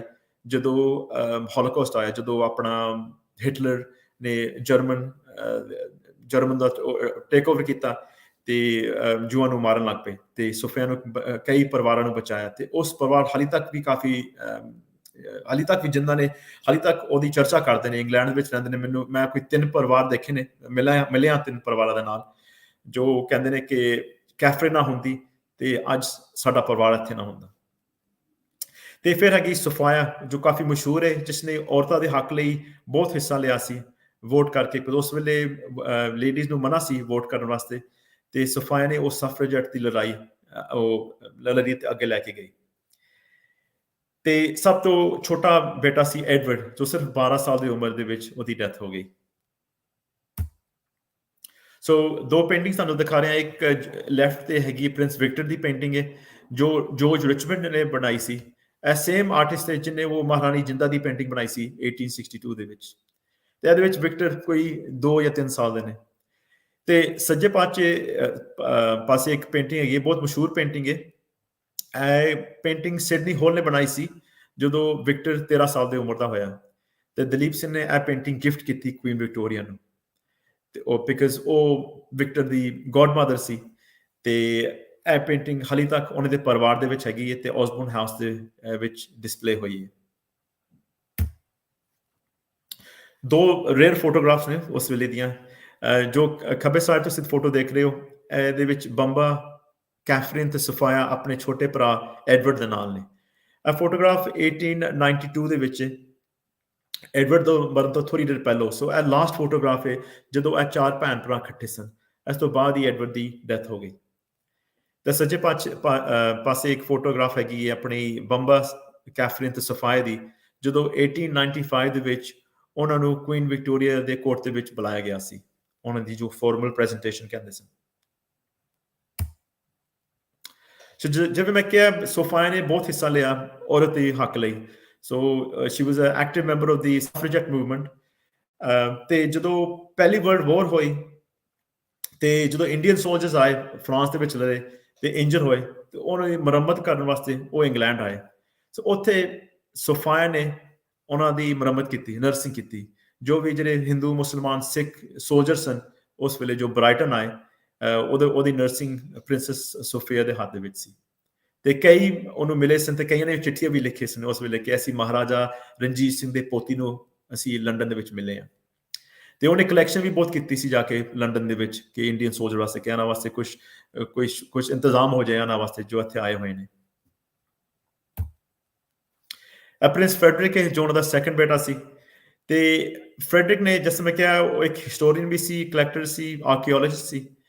ਤੇ ਰਾਈਟਰ ਵੀ ਸੀ, ਉਹਨੇ ਕਈ ਕਿਤਾਬਾਂ ਵੀ ਲਿਖੀਆਂ ਸਨ ਹਿਸਟਰੀ ਦੇ ਉੱਤੇ। ਇੱਕ ਨੋਰਫਕ ਰੈਜੀਮੈਂਟ ਦੇ ਵਿੱਚ ਉਹ ਮੇਜਰ ਸੀ, ਪਹਿਲੇ ਵਰਲਡ ਵਾਰ ਦੇ ਵਿੱਚ ਉਹਨੇ ਹਿੱਸਾ ਵੀ ਲਿਆ ਸੀ, ਤੇ ਉਹਨੇ ਕੋਈ ਕਮ ਸੇ ਕਮ 200 ਚਰਚਾਂ ਨੂੰ ਬਚਾਇਆ ਸੀ ਬੰਦ ਹੋਣ ਲਈ। ਸੋ ਫੈਡਰਿਕ ਮੰਨਦਾ ਸੀ ਕਿ ਜਿਹੜੀ ਧਰਮ ਦੀ ਜਿਹੜੀ ਜਗ੍ਹਾ ਹੈ ਉਹ ਕਦੀ ਬੰਦ ਨਹੀਂ ਹੋਣੀ ਚਾਹੀਦੀ, ਤੇ ਉਹਨੇ ਆਪਣੇ ਖਰਚ ਜੋ ਆਪਣੀ ਕਲੈਕਸ਼ਨ ਕਰਕੇ ਖੁਦ ਇਹ ਚਰਚਾਂ ਨੂੰ ਰਿਸਟੋਰ ਕੀਤਾ ਸੀ ਥੈਟਫੋਰਡ ਜਾਂ ਨੋਰਫਕ ਦੇ ਏਰੀਆ ਦੇ ਵਿੱਚ।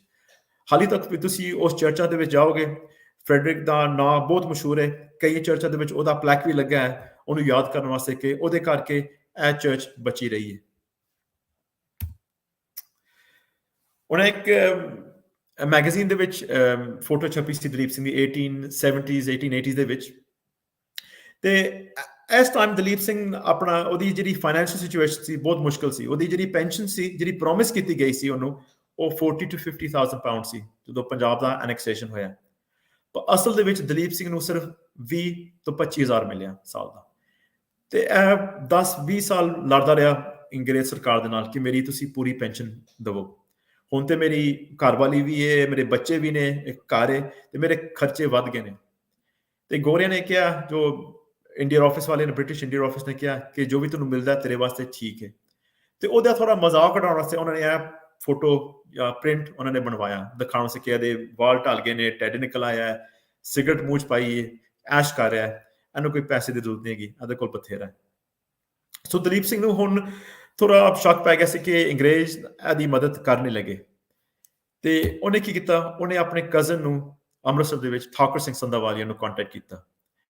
ਇਹ ਸੰਧਾਵਾਲੀਆ ਉਹੀ ਸਨ ਜਿਨ੍ਹਾਂ ਦੇ ਬਜ਼ੁਰਗਾਂ ਨੇ ਸ਼ੇਰ ਸਿੰਘ ਦਾ ਕਤਲ ਕੀਤਾ 1843 ਦੇ ਵਿੱਚ। ਤੇ ਇਹਨੇ ਠਾਕੁਰ ਸਿੰਘ ਨੂੰ ਕਿਹਾ ਕਿ ਤੂੰ ਮੇਰਾ ਜੋ ਕੇਸ ਹੈ ਇਹ ਦੇਖ, ਬਿਕਾਜ਼ ਜਦੋਂ ਪੰਜਾਬ ਦਾ ਐਨੈਕਸੇਸ਼ਨ ਹੋਇਆ ਤੇ ਇਹਨਾਂ ਨੇ ਜੋ ਪੈਨਸ਼ਨ ਮੈਨੂੰ ਪ੍ਰੋਮਿਸ ਕੀਤੀ ਸੀ ਉਹ ਦੇ ਨਹੀਂ ਰਹੇ। ਸੋ 1884 ਦੇ ਵਿੱਚ ਠਾਕੁਰ ਸਿੰਘ ਆਪਣੇ ਪੁੱਤਰਾਂ ਦੇ ਨਾਲ ਲੰਡਨ ਆਇਆ, ਤੇ ਇਹ ਫੋਟੋ ਉਦੋਂ ਖਿੱਚੀ ਗਈ ਜਦੋਂ ਠਾਕੁਰ ਸਿੰਘ ਅੰਮ੍ਰਿਤਸਰ ਛੱਡ ਕੇ ਇੰਗਲੈਂਡ ਆ ਰਹੇ ਸਨ। ਠਾਕੁਰ ਸਿੰਘ ਜਦੋਂ ਇੰਗਲੈਂਡ ਆਇਆ ਤੇ ਉਹਨੇ ਦਲੀਪ ਸਿੰਘ ਨੂੰ ਦੱਸਿਆ ਕਿ ਜਦੋਂ ਪੰਜਾਬ ਦੀ ਐਨੈਕਸੇਸ਼ਨ ਹੋਈ, ਈਸਟ ਇੰਡੀਆ ਕੰਪਨੀ ਨੇ ਪੰਜਾਬ ਦੀ ਪੰਜਾਬ ਦੀ ਜੋ ਸਟੇਟ ਪ੍ਰਾਪਰਟੀ ਸੀ ਉਹਨਾਂ ਨੇ ਉਹ ਲੈ ਲਈ, ਪਰ ਉਸ ਦੇ ਨਾਲ ਮਹਾਰਾਜਾ ਰਣਜੀਤ ਸਿੰਘ ਦੀ ਪਰਸਨਲ ਪ੍ਰਾਪਰਟੀ ਵੀ ਲੈ ਲਈ ਇਲੀਗਲੀ, ਬਿਕਾਜ਼ ਇਹ ਜੋ ਪ੍ਰਾਪਰਟੀ ਸੀ ਇਹ ਸਟੇਟ ਪ੍ਰਾਪਰਟੀ ਨਹੀਂ ਸੀ, ਇਹ ਉਹਨਾਂ ਦੀ ਪਰਸਨਲ ਫੈਮਿਲੀ ਪ੍ਰਾਪਰਟੀ ਸੀ, ਜੋ ਮਹਾ ਸਿੰਘ ਜਾਂ ਚਰਤ ਸਿੰਘ ਉਹਨਾਂ ਦੇ ਪਿਓ ਦਾਦਿਆਂ ਦੀ ਜ਼ਮੀਨਾਂ ਸਨ। ਤੇ ਤੁਹਾਨੂੰ ਐਗਜ਼ਾਮਪਲ ਦੇਣ ਵਾਸਤੇ, ਜੋ ਰਣਜੀਤ ਸਿੰਘ ਦੇ ਫੈਮਿਲੀ ਸਾਲਟ ਮਾਈਨ ਸਨ ਜੋ ਪਿੰਡ ਦਦਨ ਖਾਨ ਦੇ ਵਿੱਚ ਸਨ, ਉਹਦੀ ਐਨੂਅਲ ਇਨਕਮ 3.5 ਲੱਖ ਪਾਉਂਡ ਸੀ, ਤੇ ਦਲੀਪ ਸਿੰਘ ਨੂੰ ਸਿਰਫ 25,000 ਪਾਉਂਡ ਮਿਲ ਰਹੀ ਸੀ ਸਾਲ ਦੀ। ਸੋ ਦਲੀਪ ਸਿੰਘ ਨੇ ਫਿਰ ਅੰਗਰੇਜ਼ਾਂ ਨਾਲ, ਉਹ ਇੰਗਲਿਸ਼ ਕੋਰਟ ਦੇ ਨਾਲ ਟੱਕਰ ਲਾਇਆ ਕਿ ਤੁਸੀਂ ਮੈਨੂੰ ਮੇਰਾ ਹੱਕ ਦਿਓ। ਸੋ 1886 ਦੇ ਵਿੱਚ ਉਹਨੇ ਫਿਰ ਟ੍ਰਾਇਲ ਵਾਸਤੇ ਉਹਨੇ ਕੋਸ਼ਿਸ਼ ਕੀਤੀ, ਤੇ ਉਹਨਾਂ ਨੇ ਬ੍ਰਿਟਿਸ਼ ਆਫਿਸ ਨੇ ਕਿਹਾ ਕਿ ਸਿਰਫ ਤੁਹਾਨੂੰ ਅਸੀਂ 50,000 ਪਾਉਂਡ ਦੇਵਾਂਗੇ as a one off payment, ਕਿ ਤੂੰ ਆਪਣਾ ਕੇਸ ਵਾਪਸ ਲੈ ਲੈ। ਫਿਰ ਦਲੀਪ ਸਿੰਘ ਨੇ ਬਹੁਤ ਕੋਸ਼ਿਸ਼ ਕਹਿ ਕੇ ਹੁਣ ਮੈਂ ਨਾ ਇੰਗਲੈਂਡ ਛੱਡ ਲਗਾ ਵਾਂ, ਮੈਂ ਆਪਣਾ ਬੋਰੀ ਬਸਤੀ ਬਣ ਕੇ, ਆਪਣੇ ਬੱਚੇ ਲੈ ਕੇ, ਮੈਂ ਆਪਣੇ ਘਰ ਦਾ ਸਮਾਨ ਵੇਚ ਕੇ ਮੈਂ ਇੰਡੀਆ ਜਾ ਰਿਹਾ ਵਾਪਸ। ਜਦੋਂ ਸ਼ਿਪ ਤੇ ਗਿਆ ਇੰਡੀਆ ਨੂੰ, ਸ਼ਿਪ ਜਾ ਕੇ ਏਡਨ ਰੁਕਿਆ। ਜਦੋਂ ਏਡਨ ਰੁਕਿਆ, ਉੱਥੇ ਬ੍ਰਿਟਿਸ਼ ਰੈਜ਼ੀਡੈਂਟ ਨੇ ਦਲੀਪ ਸਿੰਘ ਨੂੰ ਅਰੈਸਟ ਕਰ ਦਿੱਤਾ, ਤੇ ਦਲੀਪ ਸਿੰਘ ਨੂੰ ਕਿਹਾ ਗਿਆ ਕਿ ਤੂੰ ਪੰਜਾਬ ਨਹੀਂ ਜਾ ਸਕਦਾ। ਸੋ ਆਪਣਾ ਕੀ ਕਹ ਲਓ, ਕਾਫੀ ਸ਼ਰਮ ਦੀ ਗੱਲ ਸੀ ਉਹਦੇ ਵਾਸਤੇ, ਬਿਕਾਜ਼ ਉਹ ਕਾਫੀ ਵੱਡਾ ਜਿਹਾ ਬੰਦਾ ਸੀ, ਤੇ ਉਹ ਆਪਣੀ ਇੱਜ਼ਤ ਬਚਾਉਣ ਵਾਸਤੇ ਉਹਨੇ ਕਿਹਾ ਆਪਣੀ ਵਾਈਫ ਨੂੰ ਕਿ ਤੂੰ ਲੰਡਨ ਚਲੇ ਜਾ ਵਾਪਸ, ਬੱਚੇ ਲੈ ਜਾ, ਮੈਂ ਇੱਥੇ ਹੀ ਰਵਾਂਗਾ ਏਡਨ ਦੇ ਵਿੱਚ, ਤੇ ਇੱਥੇ ਹੀ ਮੈਂ ਬ੍ਰਿਟਿਸ਼ ਦੇ ਨਾਲ ਲੜਾਂਗਾ। ਉਹਨੇ ਆਪਣੇ ਕਜ਼ਨਸ ਨੂੰ ਕਿਹਾ ਪੰਜਾਬ 'ਚੋਂ ਕਿ ਤੁਸੀਂ ਮੈਨੂੰ ਏਡਨ ਤੇ ਆ ਕੇ ਮਿਲੋ, ਕਿ ਮੈਂ ਹੁਣ ਸਿੱਖ ਬਣਨਾ ਚਾਹੁੰਦਾ, ਮੈਂ ਅੰਮ੍ਰਿਤ ਛਕਣਾ ਚਾਹੁੰਦਾ। ਸੋ ਏਡਨ ਦੇ ਵਿੱਚ ਉਹ ਸਿੱਖ ਬਣਿਆ। ਸੋ ਇਹ ਵੀ ਇੱਕ ਕਿਸਮ ਦੀ ਬਗਾਵਤੀ ਸੀ ਕਿ ਗੋਰਿਆਂ ਨੂੰ ਵਿਖਾਉਣ ਵਾਸਤੇ ਕਿ ਜੋ ਵੀ ਤੁਸੀਂ ਮੇਰੇ ਨਾਲ ਕੀਤਾ, ਤੁਸੀਂ ਮੈਨੂੰ ਅੰਗਰੇਜ਼ ਬਣਾਇਆ, ਉਹ ਮੈਂ ਹੁਣ ਸੁੱਟ ਰਿਹਾ ਪਾਸੇ, ਤੇ ਮੈਂ ਵਾਪਸ ਇੱਕ ਸਿੱਖ ਬਣ ਰਿਹਾ। 4 ਮਹੀਨੇ ਬਾਅਦ ਏਡਨ ਦੇ ਵਿੱਚ ਮਹਾਰਾਜਾ ਦਲੀਪ ਸਿੰਘ ਦੀ ਸਿਹਤ ਖਰਾਬ ਹੋ ਗਈ, ਤੇ ਜੋ ਉਸ ਵੇਲੇ ਦਾ ਇੱਕ ਅੰਗਰੇਜ਼ੀ ਡਾਕਟਰ ਸੀ ਜੋ ਏਡਨ ਦੇ ਵਿੱਚ ਸੀ, ਉਸਨੇ ਕਿਹਾ ਕਿ ਦਲੀਪ ਸਿੰਘ ਨੂੰ ਜਲਦ ਤੋਂ ਜਲਦ ਨਾ ਯੂਰਪ ਭੇਜਿਆ ਜਾਵੇ, ਬਿਕਾਜ਼ ਜੇ ਉਹ ਅੰਗਰੇਜ਼ਾਂ ਦੇ ਕੰਟਰੋਲ ਥੱਲੇ ਉਹਦੀ ਡੈਥ ਹੋ ਗਈ ਤੇ ਬਹੁਤ ਬੁਰਾ ਲੱਗੇਗਾ ਕਿ ਦਲੀਪ ਸਿੰਘ ਨੂੰ ਮਰਵਾਇਆ ਗਿਆ ਹੈ, ਵਾਸ ਅੰਡਰ ਅਰੈਸਟ। ਸੋ ਦਲੀਪ ਸਿੰਘ ਨੂੰ ਕਿਹਾ ਗਿਆ ਸੀ ਕਿ ਤੂੰ ਜਿੱਥੇ ਮਰਜ਼ੀ ਯੂਰਪ ਦੇ ਵਿੱਚ ਘੁੰਮ ਸਕਣਾ, ਬਟ ਜੇ ਤੂੰ ਫਿਰ ਇੰਡੀਆ ਜਾਣ ਦੀ ਕੋਸ਼ਿਸ਼ ਕੀਤੀ ਤੇ ਤੈਨੂੰ ਅਰੈਸਟ ਅਸੀਂ ਫਿਰ ਕਰਾਂਗੇ। ਸੋ ਦਲੀਪ ਸਿੰਘ ਗਿਆ ਫਰਾਂਸ, ਉਹਨੇ ਸ਼ਿਪ ਲਿਆ ਮਾਰਸੇ ਤੱਕ, ਉੱਥੋਂ ਫਿਰ ਗਿਆ ਪੈਰਿਸ। ਤੇ ਹੁਣ ਦਲੀਪ ਸਿੰਘ ਦਾ ਜਿਹੜਾ ਨਿਊਜ਼ ਸੀ, ਜਿਹੜੀ ਆ ਬਗਾਵਤ ਜਾਂ ਜੋ ਕਹਿ ਲਓ ਇਹਨੇ ਜੋ ਰਿਵੋਲਟ ਸ਼ੁਰੂ ਕੀਤੀ ਸੀ ਅੰਗਰੇਜ਼ਾਂ ਦੇ ਨਾਲ, ਉਹ ਸਾਰੀ ਦੁਨੀਆ 'ਚ ਫੈਲ ਚੁੱਕੀ ਸੀ, ਹਰ ਪੇਪਰਾਂ ਦੇ ਵਿੱਚ ਸੀ। ਤੇ ਹਰ ਐਂਟੀ ਬ੍ਰਿਟਿਸ਼ ਆਰਗੇਨਾਈਜੇਸ਼ਨ ਕਹਿ ਲਓ, ਭਾਵੇਂ ਜਰਮਨ ਹੋਣ ਭਾਵੇਂ ਆਇਰਿਸ਼ ਹੋਣ, ਜੋ ਆਪਣੀ ਆਜ਼ਾਦੀ ਲਈ ਲੜ ਰਹੇ ਸਨ, ਜਾਂ ਫ੍ਰੈਂਚ ਹੋਣ ਜਾਂ ਜਰਮਨ ਹੋਣ, ਉਹ ਸਾਰਿਆਂ ਨੇ ਦਲੀਪ ਸਿੰਘ ਨੂੰ ਕੰਟੈਕਟ ਕੀਤਾ। ਹਰ ਆਰਗੇਨਾਈਜੇਸ਼ਨ ਦਲੀਪ ਸਿੰਘ ਨੂੰ ਖਿੱਚ ਰਹੀ ਸੀ ਆਪਣੇ ਵੱਲ, ਉਹਨੂੰ ਯੂਜ਼ ਕਰਨ ਵਾਸਤੇ ਕਿ ਉਹਨਾਂ ਦਾ ਕੋਈ ਫਾਇਦਾ ਹੋ ਜਾਏ। ਉਹਨੂੰ ਕੈਟਕੋਫ ਮਿਲਿਆ, ਜੋ ਇੱਕ ਰੂਸ ਦਾ ਏਜੰਟ ਸੀ, ਜਿਸ ਨੇ ਦਲੀਪ ਸਿੰਘ ਨੂੰ ਕਿਹਾ ਕਿ ਤੂੰ ਰਸ਼ੀਆ ਆ, ਉੱਥੇ ਮੈਂ ਤੈਨੂੰ ਰੂਸ ਦਾ ਬਾਦਸ਼ਾਹ ਨਾਲ ਮਿਲਾਵਾਂਗਾ, ਉਹ ਤੁਹਾਨੂੰ 20,000 ਬੰਦੇ ਦੇਵੇਗਾ, ਤੇ ਉਹਦੇ ਨਾਲ ਤੁਸੀਂ ਅਫਗਾਨਿਸਤਾਨ ਦੇ ਰਾਹੀਂ ਤੁਸੀਂ ਇੰਡੀਆ ਜਾਇਓ। ਤੇ ਜਦੋਂ ਬ੍ਰਿਟਿਸ਼ ਆਰਮੀ ਤੁਹਾਡੇ ਨਾਲ ਟੱਕਰ ਲੈਣ ਆਏਗੀ, ਜਿੰਨੇ ਵੀ ਪੰਜਾਬੀ ਨੇ ਬ੍ਰਿਟਿਸ਼ ਇੰਡੀਅਨ ਆਰਮੀ ਵਿੱਚ, ਉਹ ਤੁਹਾਡੇ ਵੱਲ ਆ ਜਾਣਗੇ, ਤੇ ਜਿਹੜੇ ਆਇਰਿਸ਼ ਨੇ ਅਸੀਂ ਉਹਨਾਂ ਨੂੰ ਵੀ ਬਗਾਵਤ ਕਰਕੇ ਉਹ ਵੀ ਤੁਹਾਡੇ ਵੱਲ ਅਸੀਂ ਕਰ ਦਾਂਗੇ। ਤੇ ਜੋ ਆਇਰਿਸ਼ ਸਨ, ਉਹਨਾਂ ਨੇ ਇੱਕ ਬੜਾ, ਉਹਨਾਂ ਦਾ ਇੱਕ ਅਣਜਾਣ ਲਈ ਉਹਨਾਂ ਨੂੰ ਪਤਾ ਨਹੀਂ ਸੀ, ਪਰ ਉਹਨਾਂ ਦਾ ਇੱਕ ਬੜਾ ਵਫਾਦਾਰ ਬੰਦਾ ਸੀ ਟੇਵਿਸ, ਕਰਨਲ ਟੇਵਿਸ। ਤੇ ਉਹਨਾਂ ਨੇ ਦਲੀਪ ਸਿੰਘ ਨੂੰ ਕਿਹਾ ਕਿ ਤੂੰ ਇਹਨੂੰ ਆਪਣਾ ਸੈਕਟਰੀ ਰੱਖ ਲੈ, ਬਹੁਤ ਚੰਗਾ ਬੰਦਾ ਤੇ ਇਹ ਸਾਰਾ ਤੇਰਾ ਫਾਈਨੈਂਸ਼ੀਅਲ ਅਫੇਅਰਸ ਕੰਟਰੋਲ ਕਰੇਗਾ। ਨਾ ਉਹਨਾਂ ਨੂੰ ਪਤਾ ਸੀ, ਪਰ ਨਾ ਦਲੀਪ ਸਿੰਘ ਨੂੰ ਪਤਾ ਸੀ, ਪਰ ਟੇਵਿਸ ਇੱਕ ਡਬਲ ਏਜੰਟ ਸੀ ਜੋ ਬ੍ਰਿਟਿਸ਼ ਵਾਸਤੇ ਕੰਮ ਕਰਦਾ ਪਿਆ ਸੀ। ਸੋ ਉਸ ਤੋਂ ਬਾਅਦ ਦਲੀਪ ਸਿੰਘ ਦੀ ਹਰ ਚਿੱਠੀ, ਹਰ ਮੀਟਿੰਗ, ਹਰ ਮੁਲਾਕਾਤ ਟੇਵਿਸ ਨੇ ਨੋਟ ਕਰਨੀ ਤੇ ਲੰਡਨ ਉਹ ਸੁਨੇਹਾ ਭੇਜਣਾ। ਸੋ ਬ੍ਰਿਟਿਸ਼ ਨੂੰ ਦਲੀਪ ਸਿੰਘ ਦਾ ਹਰ ਮੂਵ ਪਤਾ ਸੀ ਕਿ ਕੀ ਕਰ ਰਿਹਾ, ਕਿਉਂ ਕਰ ਰਿਹਾ। ਤੇ ਉਸ ਵੇਲੇ ਦੇ ਜੋ ਅਖਬਾਰ ਵੀ ਸਨ ਇੰਗਲੈਂਡ ਦੇ, ਉਹ ਵੀ ਦਲੀਪ ਸਿੰਘ ਦਾ ਮਜ਼ਾਕ ਉਡਾਉਂਦੇ ਪਏ ਸਨ। ਪੰਚ ਮੈਗਜ਼ੀਨ ਨੇ ਜੋ ਦਿਖਾ ਰਹੀ ਹੈ ਕੈਟਕੋਫ ਨੂੰ ਇੱਕ ਰਸ਼ਨ ਬੇਰ ਬਣ ਕੇ ਬਾਂਸਰੀ ਵਜਾ ਰਿਹਾ, ਤੇ ਦਲੀਪ ਸਿੰਘ ਇੱਕ ਆਇਰਿਸ਼ ਬੰਦਾ ਬਣ ਕੇ ਉਹਦੇ ਹਰ ਇਸ਼ਾਰੇ ਤੇ ਨੱਚ ਰਿਹਾ। ਜਦੋਂ ਦਲੀਪ ਸਿੰਘ ਰਸ਼ੀਆ ਪਹੁੰਚਿਆ, ਉਹਨੂੰ ਪਤਾ ਲੱਗਿਆ ਕਿ ਕੈਟਕੋਫ ਦਾ ਮਰਡਰ ਹੋ ਗਿਆ। ਦਲੀਪ ਸਿੰਘ ਦਾ ਦਿਲ ਟੁੱਟ ਗਿਆ ਕਿ ਜਿਹੜਾ ਬੰਦਾ ਉਹਨੂੰ ਰੂਸ ਦੇ ਬਾਦਸ਼ਾਹ ਨਾਲ ਮੁਲਾਕਾਤ ਕਰਾਏਗਾ, ਉਹ ਨਹੀਂ ਰਿਹਾ। 2 ਹਫ਼ਤੇ ਬਾਅਦ ਉਹਨੂੰ ਪਤਾ ਲੱਗਦਾ ਜੋ ਠਾਕਰ ਸਿੰਘ ਸੀ, ਉਹਦਾ ਕਜ਼ਨ ਪੰਜਾਬ ਦੇ ਵਿੱਚ, ਜੋ ਇੰਡੀਆ ਦੇ ਰਾਜਾ ਮਹਾਰਾਜਾ ਕੋਲ ਜਾ ਕੇ ਦਲੀਪ ਸਿੰਘ ਵਾਸਤੇ ਪੈਸੇ ਇਕੱਠੇ ਕਰਦਾ ਪਿਆ ਸੀ, ਉਹਨੂੰ ਬ੍ਰਿਟਿਸ਼ ਨੇ ਅਰੈਸਟ ਕਰਕੇ ਉਹਨੂੰ ਜੇਲ੍ਹ ਦੇ ਵਿੱਚ ਹੀ ਪੋਇਜ਼ਨ ਕਰ ਦਿੱਤਾ। ਸੋ ਦਲੀਪ ਸਿੰਘ ਹੁਣ ਬਿਲਕੁਲ ਟੁੱਟ ਗਿਆ ਸੀ, ਉਹਦੀ ਸਿਹਤ ਵੀ ਖਰਾਬ ਹੋ ਗਈ ਸੀ, ਤੇ ਉਹ ਵਾਪਸ ਗਿਆ ਫਰਾਂਸ ਵੱਲ। ਫਰਾਂਸ ਜਾਂਦਾ ਹੀ ਉਹਨੂੰ ਪਤਾ ਲੱਗਿਆ ਕਿ ਉਹਦੀ ਜੋ ਘਰਵਾਲੀ ਹੈ ਮਹਾਰਾਣੀ ਬੰਬਾ, ਉਹਦੀ ਡੈਥ ਹੋ ਗਈ ਹੈ। ਉਹ ਡਿਪਰੈਸ਼ਨ ਚਲੀ ਗਈ ਸੀ, ਬਿਕਾਜ਼ ਉਹਦਾ ਆਦਮੀ ਛੱਡ ਗਿਆ ਸੀ, ਤੇ ਉਹ 6 ਬੱਚਿਆਂ ਨਾਲ ਕਿੱਥੇ ਕਿੱਥੇ ਰੁਲਦੀ ਫਿਰਦੀ ਰਹੀ ਸੀ ਇੰਗਲੈਂਡ ਦੇ ਵਿੱਚ। ਸੋ ਦਲੀਪ ਸਿੰਘ ਨੇ ਹੁਣ ਇੱਕ ਦੂਜੀ ਸ਼ਾਦੀ ਕੀਤੀ। ਉਹਦੀ ਇੱਕ ਮਿਸਟਰਸ ਸੀ ਲੰਡਨ ਦੇ ਵਿੱਚ, ਜੋ ਉਹਨੂੰ ਪੈਰਿਸ ਦੇ ਵਿੱਚ ਆ ਕੇ ਮਿਲੀ, ਉਹਦਾ ਨਾਮ ਏਡਾ ਸੀ, ਉਹ ਸੱਜੇ ਪਾਸੇ ਖਲੋਤੀ ਹੋਈ ਹੈ, ਤੇ ਉਹਨਾਂ ਦੇ 2 ਬੱਚੇ ਹੋਏ, 2 ਲੜਕੀਆਂ, ਪੋਲੀਨ ਤੇ ਆਇਰੀਨ, 2 ਲੜਕੀਆਂ ਹੋਈਆਂ। ਦਲੀਪ ਸਿੰਘ ਦੀ ਹੁਣ ਤਬੀਅਤ ਬਹੁਤ ਖਰਾਬ ਹੋ ਗਈ ਸੀ, ਉਹਨੂੰ ਲਕਵਾ ਹੋ ਗਿਆ ਸੀ, ਉਹਨੂੰ ਸਟ੍ਰੋਕ ਹੋਈ ਸੀ, ਤੇ ਉਹਨੇ ਵਿਕਟਰ ਨੂੰ ਕਿਹਾ ਕਿ ਤੂੰ ਮੈਨੂੰ ਆ ਕੇ ਫਰਾਂਸ ਦੇ ਵਿੱਚ ਮਿਲ। ਤੇ ਜਦੋਂ ਫਰਾਂਸ ਆਇਆ, ਉਹਨੇ ਕਿਹਾ ਕਿ ਤੂੰ ਇੱਕ ਚਿੱਠੀ ਲਿਖ ਕੁਈਨ ਵਿਕਟੋਰੀਆ ਨੂੰ, ਮੈਂ ਉਹਨੂੰ ਮਾਫੀ ਮੰਗਣਾ ਚਾਹੁੰਦਾ ਉਹਦੇ ਕੋਲੋਂ, ਕਿ ਜੋ ਵੀ ਮੈਂ ਬਗਾਵਤ ਕੀਤੀ ਹੈ, ਤੇ ਵੇਖੋ ਰੱਬ ਦੀ ਮਰਜ਼ੀ ਹੈ, ਮੈਂ ਬਗਾਵਤ ਕੀਤੀ ਸੀ ਤੇ ਹੁਣ ਮੈਨੂੰ ਲਕਵਾ ਹੋ ਗਿਆ, ਮੈਂ ਬਿਮਾਰ ਪੈ ਗਿਆ। ਸੋ ਜਦੋਂ ਚਿੱਠੀ ਲਿਖੀ, ਵਿਕਟੋਰੀਆ ਨੇ ਜਵਾਬ ਦਿੱਤਾ ਕਿ ਮੈਂ ਫਰਾਂਸ 1891 ਦੇ ਵਿੱਚ ਆ ਰਹੀ ਹਾਂ ਤੇ ਤੈਨੂੰ ਮਿਲਾਂਗੀ। ਸੋ ਦੂਜੇ ਸਾਲ ਵਿਕਟੋਰੀਆ ਆਈ, ਤੇ ਦਲੀਪ ਸਿੰਘ ਨੂੰ ਉਹਨੇ ਆਡੀਅੰਸ ਦਿੱਤਾ, ਤੇ ਦਲੀਪ ਸਿੰਘ ਉਹਦੇ ਨਾਲ ਬੈਠ ਕੇ ਰੋਣ ਲੱਗ ਪਿਆ, ਤੇ ਮਾਫੀ ਮੰਗਣ ਲੱਗ ਪਿਆ ਵਿਕਟੋਰੀਆ ਨੂੰ। ਤੇ ਵਿਕਟੋਰੀਆ ਨੇ ਵੀ ਉਹਨੂੰ ਰੋਲ ਪਾਰਡਨ ਦਿੱਤਾ, ਜੋ ਉਹਦੇ ਵਜ਼ੀਰ ਖੁਸ਼ ਨਹੀਂ ਸਨ ਕਿ ਤੂੰ ਇਹਨੂੰ ਕਿਉਂ ਮਾਫ ਕਰ ਰਹੀ ਹੈ। ਦਲੀਪ ਸਿੰਘ ਉਸ ਵੇਲੇ ਕਿਹਾ ਸੀ ਕਿ ਮੈਂ ਕਦੀ ਵਾਪਸ ਇੰਗਲੈਂਡ ਨਹੀਂ ਆਵਾਂਗਾ, ਬਟ ਇੱਕ ਵਾਰ ਆਇਆ ਸੀ, ਜਦੋਂ ਉਹਦਾ ਛੋਟਾ ਪੁੱਤ ਐਡਵਰਡ ਆਪਣੇ ਆਖਰੀ ਸਾਹ ਗਿਣਦਾ ਪਿਆ ਸੀ, ਇੱਕ ਫੋਲਕਸਟਨ ਦੇ ਵਿੱਚ, ਇੱਕ ਛੋਟਾ ਜਿਹਾ ਸ਼ਹਿਰ ਹੈ ਲੰਡਨ ਤੋਂ ਬਾਹਰ, ਉਹਦੇ ਇੱਕ ਨਰਸਿੰਗ ਹੋਮ ਦੇ ਵਿੱਚ ਆਪਣੀ ਆਖਰੀ ਸਾਹ ਗਿਣ ਰਿਹਾ ਸੀ, ਤੇ ਦਲੀਪ ਸਿੰਘ ਉਹਨੂੰ ਉੱਥੇ ਮਿਲਣ ਆਇਆ, ਤੇ ਉਹਦੇ ਹੱਥ ਵਿੱਚ ਉਹਨੇ ਇੱਕ ਕ੍ਰਿਸਚੀਅਨ ਪ੍ਰੇਅਰ ਲਿਖ ਕੇ ਰੱਖ ਕੇ ਤੇ ਉਹ ਚਲਾ ਗਿਆ। ਤੇ ਇਹ ਸਾਡੇ ਵਾਸਤੇ ਬਹੁਤ ਸਬੂਤ ਹੈ ਕਿ ਆਖਰੀ ਵੇਲੇ ਜੋ ਦਲੀਪ ਸਿੰਘ ਦੇ ਜੋ ਆਖਰੀ ਸਾਹ ਸਨ, ਉਹ ਵਾਪਸ ਕ੍ਰਿਸਚੀਅਨਿਟੀ ਵਿੱਚ ਚਲਾ ਗਿਆ। ਪਿਛਲੇ ਸਾਲ ਮੈਂ ਕਾਇਰੋ ਗਿਆ ਸਾਂ, ਈਜਿਪਟ ਦੇ ਵਿੱਚ, ਮਿਸ਼ਨਰੀ ਸਕੂਲ ਦੇ ਵਿੱਚ, ਜੋ ਮਹਾਰਾਜਾ ਦਲੀਪ ਸਿੰਘ ਦੇ ਕਾਫੀ ਸੰਬੰਧ ਸਨ, ਤੇ ਉੱਥੇ ਮੈਂ ਪੁਰਾਣੇ ਰੈਕੋਰਡਸ ਦੇਖੇ ਸਨ, ਤੇ ਉਹਦੇ ਯਾਰ ਦੋਸਤ ਦੀ ਚਿੱਠੀਆਂ ਵੀ ਪਈਆਂ ਸਨ, ਜਿਸ ਦੇ ਵਿੱਚ ਉਹਨਾਂ ਨੇ ਲਿਖਿਆ ਸੀ, ਅਸੀਂ ਦਲੀਪ ਸਿੰਘ ਨੂੰ ਮਿਲਣ ਗਏ ਹਾਂ ਫਰਾਂਸ ਦੇ ਵਿੱਚ ਉਸ ਆਖਰੀ ਸਾਲ ਦੇ ਵਿੱਚ, ਤੇ ਅਸੀਂ ਬਹੁਤ ਖੁਸ਼ ਹੋਏ ਹਾਂ ਕਿ ਉਹ ਵਾਪਸ ਇੱਕ ਕ੍ਰਿਸਚਨ ਬਣ ਗਿਆ ਹੈ। ਉਹਨੇ 2-3 ਸਾਲ ਬਗਾਵਤ ਕੀਤੀ ਹੈ, ਸਿੱਖ ਬਣਿਆ, ਪਰ ਵਾਪਸ ਕ੍ਰਿਸਚਨ ਫੇਥ 'ਚ ਆ ਗਿਆ। ਤੇ ਤੀਜੀ ਗੱਲ ਹੈ, ਜਦੋਂ ਮਹਾਰਾਜਾ ਦਲੀਪ ਸਿੰਘ ਦੀ ਜਿਹੜੀ ਆਖਰੀ ਵਸੀਅਤ ਸੀ, ਉਹਨੇ ਖੁਦ ਆਪਣੇ ਵਸੀਅਤ ਵਿੱਚ ਲਿਖਿਆ ਸੀ, ਜਦੋਂ ਮੈਂ ਮਰਾਂਗਾ ਮੈਨੂੰ ਦਫਨਾ ਦਿਓ। ਸੋ ਜੇ ਉਹ ਸਿੱਖ ਹੁੰਦਾ ਮਰਨ ਵੇਲੇ, ਉਹ ਕਹਿੰਦਾ ਮੇਰਾ ਸੰਸਕਾਰ ਕਰਿਓ। ਸੋ ਇਹ 2-3 ਸਾਡੇ ਕੋਲ ਬਹੁਤ ਸਟਰੋਂਗ ਐਵੀਡੈਂਸ ਹੈਗੇ ਨੇ ਕਿ ਆਖਰੀ ਵੇਲੇ ਉਹ ਵਾਪਸ ਦਲੀਪ ਸਿੰਘ ਕ੍ਰਿਸਚਨ ਬਣਿਆ। ਸੋ ਐਡਵਰਡ ਨੂੰ ਮਿਲ ਕੇ ਦਲੀਪ ਸਿੰਘ ਵਾਪਸ ਫਰਾਂਸ ਗਿਆ, ਤੇ ਜਾਂਦਾ ਹੀ ਉਹਨੂੰ ਪਤਾ ਲੱਗ ਗਿਆ ਕਿ ਉਹਦੀ ਪੁੱਤ ਦੀ ਡੈਥ ਹੋ ਗਈ ਹੈ। ਦਲੀਪ ਸਿੰਘ ਦੀ ਖੁਦ ਹਾਲਾਤ ਬਹੁਤ ਬੁਰੀ ਸੀ, ਇੰਨੀ ਪੋਰ ਸੀ ਉਹਦੀ ਹੈਲਥ ਕਿ ਉਹ ਖੁਦ ਆਪਣੇ ਬੇਟੇ ਦੇ ਫਿਊਨਲ ਤੇ ਤੱਕ ਨਹੀਂ ਪਹੁੰਚ ਸਕਿਆ। 6 ਮਹੀਨੇ ਬਾਅਦ 1893 ਦੇ ਵਿੱਚ 22 ਅਕਤੂਬਰ ਦੇ ਵਿੱਚ ਦਲੀਪ ਸਿੰਘ ਇਕੱਲਾ ਸੀ ਇੱਕ ਪੈਰਿਸ ਹੋਟਲ ਦੇ ਵਿੱਚ, ਤੇ ਉਹਨੂੰ ਪੈਰਾਲਿਸਿਸ ਦਾ ਅਟੈਕ ਹੋਇਆ। ਇਕੱਲਾ ਸੀ ਤੇ 2 ਦਿਨ ਉਹ ਅਨਕੌਂਸ਼ੀਅਸ ਰਿਹਾ, ਤੇ 23 ਨੂੰ ਉਹਦੀ ਬੋਡੀ ਮਿਲੀ ਹੋਟਲ ਦੇ ਵਿੱਚ।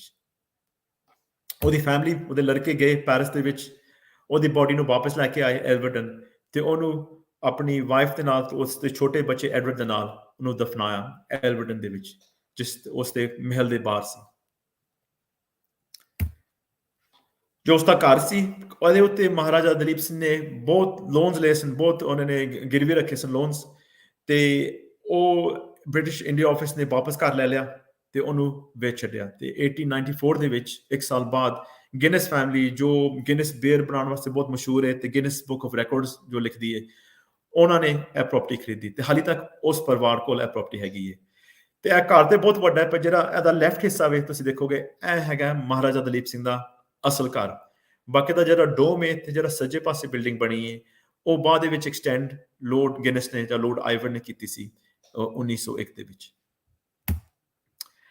1999 ਦੇ ਵਿੱਚ, ਜੋ ਉਸ ਵੇਲੇ ਪ੍ਰਿੰਸ ਚਾਰਲਸ, ਹੁਣ ਕਿੰਗ ਚਾਰਲਸ ਨੇ, ਉਸਨੇ ਇੱਕ ਸਟੈਚੂ ਮਹਾਰਾਜਾ ਦਲੀਪ ਸਿੰਘ ਦੀ ਯਾਦ ਵਿੱਚ ਅਨਵੀਲ ਕੀਤਾ ਥੈਟਫੋਰਡ ਦੇ ਸ਼ਹਿਰ ਦੇ ਵਿੱਚ, ਜਿੱਥੇ ਮਹਾਰਾਜਾ ਦਲੀਪ ਸਿੰਘ ਤੇ ਉਸਦੇ ਪਰਿਵਾਰ ਨੇ ਕਮ ਸੇ ਕਮ 90 ਸਾਲ ਕੱਟੇ। ਸੋ ਫਰਮ 1860 ਤੋਂ ਲੈ ਕੇ 1957 ਦਲੀਪ ਸਿੰਘ ਤੇ ਦਲੀਪ ਸਿੰਘ ਦਾ ਪਰਿਵਾਰ ਉਸ ਇਲਾਕੇ ਵਿੱਚ ਰਹਿੰਦੇ ਸਨ। ਤੇ ਇਹ ਸਟੈਚੂ ਹੁਣ ਇੱਕ ਕੀ ਕਹਿ ਰਹੇ ਹੋ, ਪਿਲਗ੍ਰਿਮੇਜ ਸਾਈਟ ਬਣ ਗਈ, ਜਿੱਥੇ ਵੀ ਕੋਈ ਪੰਜਾਬੀ ਜਾਂਦਾ ਹੈ ਦਲੀਪ ਸਿੰਘ ਦੀ ਸਮਾਧੀ ਦੇਖਣ ਵਾਸਤੇ, ਉਹ ਜ਼ਰੂਰ ਉਸਦਾ ਸਟੈਚੂ ਦੇਖਣ ਜਾਂਦਾ ਹੈ। ਸੋ ਉਸ ਤੋਂ ਇਲਾਵਾ ਜਿੱਦਾਂ ਤੋਹਿਦ ਨੇ ਕਿਹਾ ਕਿ ਇੱਕ ਫਿਲਮ ਵੀ ਬਣੀ ਸੀ ਬਲੈਕ ਪ੍ਰਿੰਸ ਸਤਿੰਦਰ ਸਰਤਾਜ ਦੀ, ਤੇ ਉਹਦੇ ਵਿੱਚ ਮੈਂ ਹਿੱਸਾ ਲਿਆ ਸੀ। ਉਹ ਫਿਲਮ ਐਕਚੁਅਲੀ ਮੇਰੇ ਬੁੱਕ ਤੇ ਬੇਸ ਸੀ, ਤੇ ਉਹ ਸਰਤਾਜ ਵਾਸਤੇ ਅਸੀਂ ਬਹੁਤ ਰਿਸਰਚ ਕੀਤੀ, ਇਕੱਠੀ ਕੀਤੀ ਸੀ। ਉਹਦਾ ਫਿਲਮ ਇੰਨੀ ਨਹੀਂ ਚੱਲੀ, ਬਟ ਇਟ ਟੋਲਡ ਦੀ ਜਿਹੜੀ ਬੇਸਿਕ ਹਿਸਟਰੀ ਸੀ ਜੋ ਮਹਾਰਾਜਾ ਦਲੀਪ ਸਿੰਘ, ਉਹ ਦਿਖਾਈ ਗਈ ਸੀ ਦੁਨੀਆ ਵਾਸਤੇ। ਸੋ ਜੋ ਯੂਰਪ ਨੂੰ ਜਾਂ ਵੈਸਟ ਨੂੰ ਪਤਾ ਹੈ ਕਿ ਮਹਾਰਾਜਾ ਦਲੀਪ ਸਿੰਘ ਕਿਸ ਪਰਿਵਾਰ ਤੋਂ ਆਇਆ ਸੀ ਤੇ ਕੀ ਉਹਦੇ ਨਾਲ ਬੀਤਿਆ ਸੀ। ਇਹ ਮੇਰਾ ਆਖਰੀ ਸਲਾਈਡ ਸੀ। ਇਸ ਤੋਂ ਬਾਅਦ ਮੇਰੇ ਕੋਲ ਥੋੜੇ ਸਲਾਈਡਸ ਹੈਗੇ ਨੇ ਜੋ ਓਪਨਿੰਗ ਸਨ ਆਫ ਦ ਫਿਲਮ, ਜਿਹੜੀ ਪ੍ਰੀਮੀਅਰ ਹੋਇਆ ਸੀ ਬਲੈਕ ਪ੍ਰਿੰਸ ਦਾ, ਤੇ ਥੋੜੀਆਂ ਮੇਰੀਆਂ ਕਿਤਾਬਾਂ ਜੋ ਮੈਂ ਮਹਾਰਾਜਾ ਦਲੀਪ ਸਿੰਘ ਉੱਤੇ ਲਿਖੀਆਂ ਨੇ। ਸੌਰੀ, ਮੈਂ 40 ਮਿੰਟ ਤੋਂ ਉੱਤੇ ਚਲਾ ਗਿਆ ਤੋਹਿਦ, ਸੌਰੀ, ਮਾਫੀ ਚਾਹੁੰਦਾ। And I will stop this share screening now.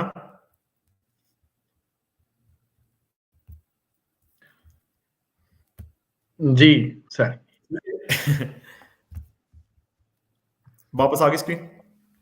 हाँ जी वापस आ गई ਤੁਸੀਂ ਹੁਣ ਸਕਰੀਨ हाँ ਤੇ। जी। ਟਾਈਮ ਦਾ ਤੇ ਕੋਈ ਪਤਾ ਨਹੀਂ ਲੱਗਾ, ਬੜੀ हाँ जी। ਜਿਹੜੀ ਪ੍ਰੈਜੈਂਟੇਸ਼ਨ ਔਰ ਫੋਟੋਜ਼ ਤੁਹਾਡੀ ਗੱਲਬਾਤ ਦੇ ਵਿੱਚ ਬਿਨਾਂ ਟਾਈਮ ਦਾ ਕੋਈ ਪਤਾ ਹੀ ਨਹੀਂ ਲੱਗਾ, हाँ जी। ਲੇਕਿਨ ਅਸੀਂ ਇਨ ਟਾਈਮ ਹੀ ਖਤਮ ਵੀ ਕਰ ਲਿਆ।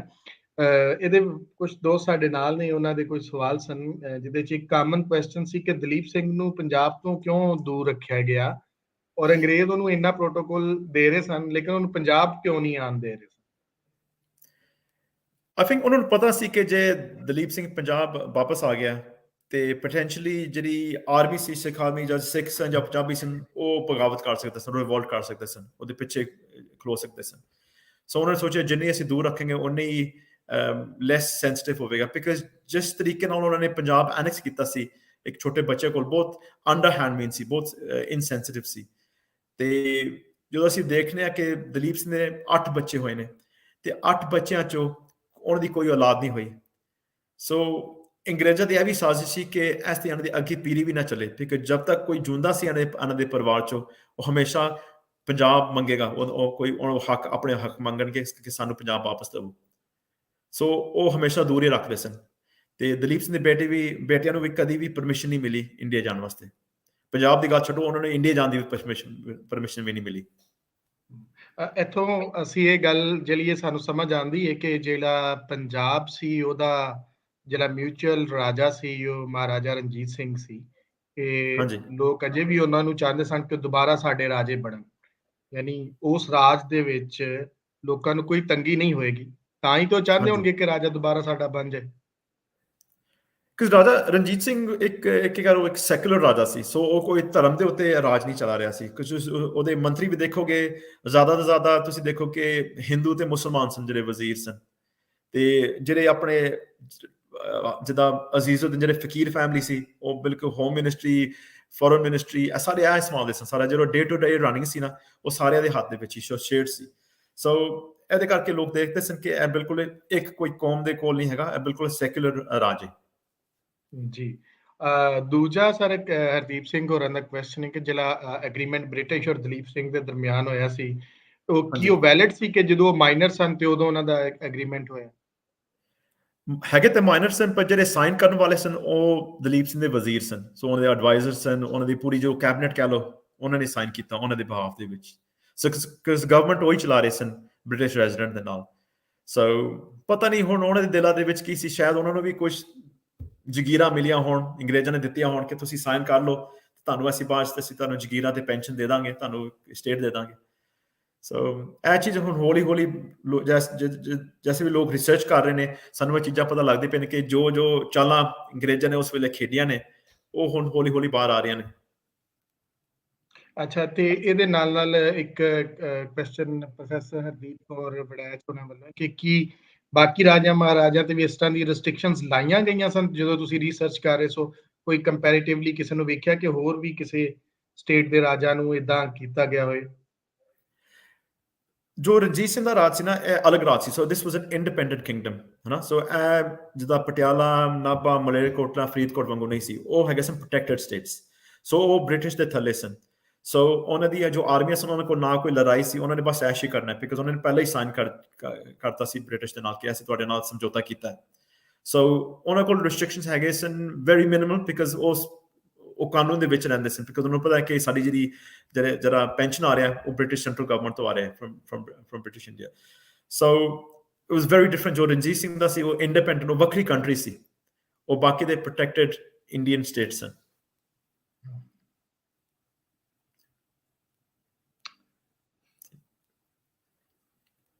ਹਾਂਜੀ, ਆਖਰੀ ਕੁਐਸਚਨ ਹੋਏਗਾ ਸਾਡਾ, ਉਹ ਹੈ ਵੇ ਹਾਂਜੀ। ਜਸਮੀਤ ਕੌਰ ਹੋਰੀ ਨੇ, ਉਹਨਾਂ ਨੇ ਪੁੱਛਿਆ ਕਿ ਕੋਈ ਤੁਸੀਂ ਉਹਨਾਂ ਦੀ ਚੀਜ਼ ਐਸੀ ਵੇਖੀ ਹੋਏ ਕਿ ਉਹ ਕਿਉਂ ਦੁਬਾਰਾ ਫਿਰ ਕ੍ਰਿਸਚੀਅਨਿਟੀ ਵੱਲ ਗਏ?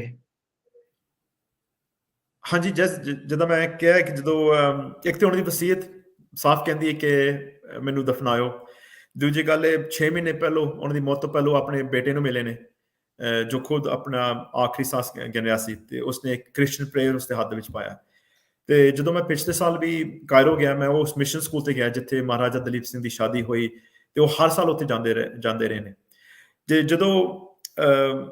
ਜਦੋਂ ਉਹਨਾਂ ਦਾ ਵਿਆਹ ਹੋਇਆ, ਹਰ ਸਾਲ ਉਹ ਇੱਕ ਡੋਨੇਸ਼ਨ ਦਿੰਦੇ ਸਨ, ਬਹੁਤ ਵੱਡੀ, ਕੋਈ ਨਥਿੰਗ, ਕੋਈ 1000 ਪਾਉਂਡ ਦਿੰਦੇ ਸਨ, ਵਿੱਚ ਉਸ ਵੇਲੇ ਬਹੁਤ ਵੱਡਾ ਅਮਾਉਂਟ ਸੀ। ਉਹ ਮਿਸ਼ਨਰੀ ਸਕੂਲ ਨੂੰ 1000 ਪਾਉਂਡ ਦਿੰਦੇ ਸਨ ਡੋਨੇਸ਼ਨ। ਤੇ ਜਦੋਂ ਉਹਨਾਂ ਨੇ ਬਗਾਵਤ ਸ਼ੁਰੂ ਕੀਤੀ ਨਾ 1887 ਤੋਂ ਲੈ ਕੇ 1991 ਤੱਕ, 1990 ਤੱਕ, ਉਹ ਡੋਨੇਸ਼ਨ ਰੋਕ ਦਿੱਤੀ। ਫਿਰ ਜਦੋਂ ਬਗਾਵਤ ਖਤਮ ਹੋ ਗਈ, ਉਹ ਫਿਰ ਡੋਨੇਸ਼ਨ ਫਿਰ ਸ਼ੁਰੂ ਹੋ ਗਏ। ਤੇ ਉਹਦੇ ਜਿਹੜੇ ਮਿਸ਼ਨਰੀ ਯਾਰ ਸਨ, ਉਹਨੂੰ ਮਿਲਣ ਵੀ ਗਏ ਸਨ ਫਰਾਂਸ ਦੇ ਵਿੱਚ, ਤੇ ਉਹਨਾਂ ਦੀਆਂ ਮੈਨੂੰ ਮੈਮੋਆਰਸ ਵੀ ਮਿਲੀਆਂ, ਉਹਨਾਂ ਦੇ ਰਿਕਾਰਡ ਵੀ ਮਿਲੇ, ਜਿਸ ਦੇ ਵਿੱਚ ਉਹਨਾਂ ਨੇ ਸਾਫ਼ ਕਿਹਾ ਕਿ ਅਸੀਂ ਬਹੁਤ ਖੁਸ਼ ਆਏ ਹਾਂ ਕਿ ਉਹ ਵਾਪਸ ਉਹਨੂੰ ਸਹੀ ਰਸਤਾ ਮਿਲ ਗਿਆ, ਸਹੀ ਰਾਹ ਮਿਲ ਗਿਆ, ਤੇ ਉਹ ਵਾਪਸ ਕ੍ਰਿਸਚਨ ਬਣ ਗਿਆ। ਸੋ ਸੋ ਸਾਨੂੰ ਪ੍ਰੂਵ ਕਰਦਾ। ਹਾਂਜੀ ਸਰ, ਬਹੁਤ-ਬਹੁਤ ਸ਼ੁਕਰੀਆ ਅੱਜ ਦੇ ਇਸ ਪ੍ਰੋਗਰਾਮ ਵਾਸਤੇ। ਇੱਕ ਤੇ ਸਾਨੂੰ ਹੁਣ ਤੁਹਾਡੀ ਜਿਹੜੀ ਅਪਕਮਿੰਗ ਜਿਹੜੀ ਰਿਸਰਚ ਹੈ ਉਹਦੀ ਉਡੀਕ ਰਹੇਗੀ, ਤੇ ਨਾਲ-ਨਾਲ ਹਾਂਜੀ ਹੁਣ ਤੁਸੀਂ ਜਦੋਂ ਆਓਗੇ ਲਾਇਲਪੁਰ ਤੇ ਮੁਲਾਕਾਤ ਵੀ ਹੋਏਗੀ। ਤੇ ਜ਼ਰੂਰ। ਤੁਹਾਡਾ ਬਹੁਤ-ਬਹੁਤ ਸ਼ੁਕਰੀਆ, ਤੁਸੀਂ ਅੱਜ ਹਾਂਜੀ ਟਾਈਮ ਕੱਢਿਆ, ਔਰ ਇੱਕ ਬਹੁਤ ਹੀ ਕਮਾਲ ਦਾ ਸਾਡਾ ਅੱਜ ਦਾ ਲੈਕਚਰ ਰਿਹਾ, ਔਰ ਇਹਦੇ ਨਾਲ ਕਿ ਵੀ ਇਹ ਸਾਡੇ ਇਸ ਸੀਰੀਜ਼ ਦੇ ਵਿੱਚ ਪਹਿਲਾ ਲੈਕਚਰ ਸੀ ਜਿਹੜਾ ਮਹਾਰਾਜਾ ਦਲੀਪ ਸਿੰਘ ਤੇ ਤੁਸੀਂ ਦਿੱਤਾ। ਅੱਛਾ, ਇਸ ਵੈਰੀ ਵਾਸਤੇ ਵੀ ਗੁੱਡ, ਅਸੀਂ ਥੈਂਕ ਤੁਹਾਡੇ ਯੂ। ਬਹੁਤ ਸ਼ੁਕਰਗੁਜ਼ਾਰ ਹਾਂ। ਥੈਂਕ ਯੂ ਤੁਹਾਡਾ ਬਹੁਤ ਸਾਰਿਆਂ ਨਾਲ। ਅਸਲਾਮ ਅਲੈਕਮ, ਨਮਸਤੇ, ਸਤਿ ਸ਼੍ਰੀ ਅਕਾਲ ਸਾਰਿਆਂ ਨੂੰ। Thank you very much. ਜੀ, ਬਹੁਤ-ਬਹੁਤ ਸ਼ੁਕਰੀਆ ਸਾਰੇ ਦੋਸਤਾਂ ਦਾ ਜਿਹੜੇ ਸਾਨੂੰ ਵੇਖ ਰਹੇ ਨੇ, ਉਹਨਾਂ ਦੋਸਤਾਂ ਦਾ ਵੀ ਬਹੁਤ ਸ਼ੁਕਰੀਆ। ਔਰ ਜਿਹੜੇ ਕੁਐਸਚਨ ਉਹਨਾਂ ਨੇ ਕੀਤੇ ਨੇ, ਮੈਂ ਪੀਟਰ ਹੋਰਾਂ ਨੂੰ ਰਿਕੁਐਸਟ ਕਰਾਂਗਾ ਕਿ ਉਹ ਫੇਸਬੁੱਕ ਤੇ ਜਿਹੜੇ ਕੁਐਸਚਨ ਹੋਏ ਨੇ ਇਸ ਲੈਕਚਰ ਦੇ ਨੀਚੇ ਉਹ ਕਲੱਬ ਤੋਂ ਜਾਂ ਮੇਰੀ ਫੇਸਬੁੱਕ ਦੇ ਪੇਜ ਤੋਂ ਵੇਖ ਸਕਦੇ ਨੇ।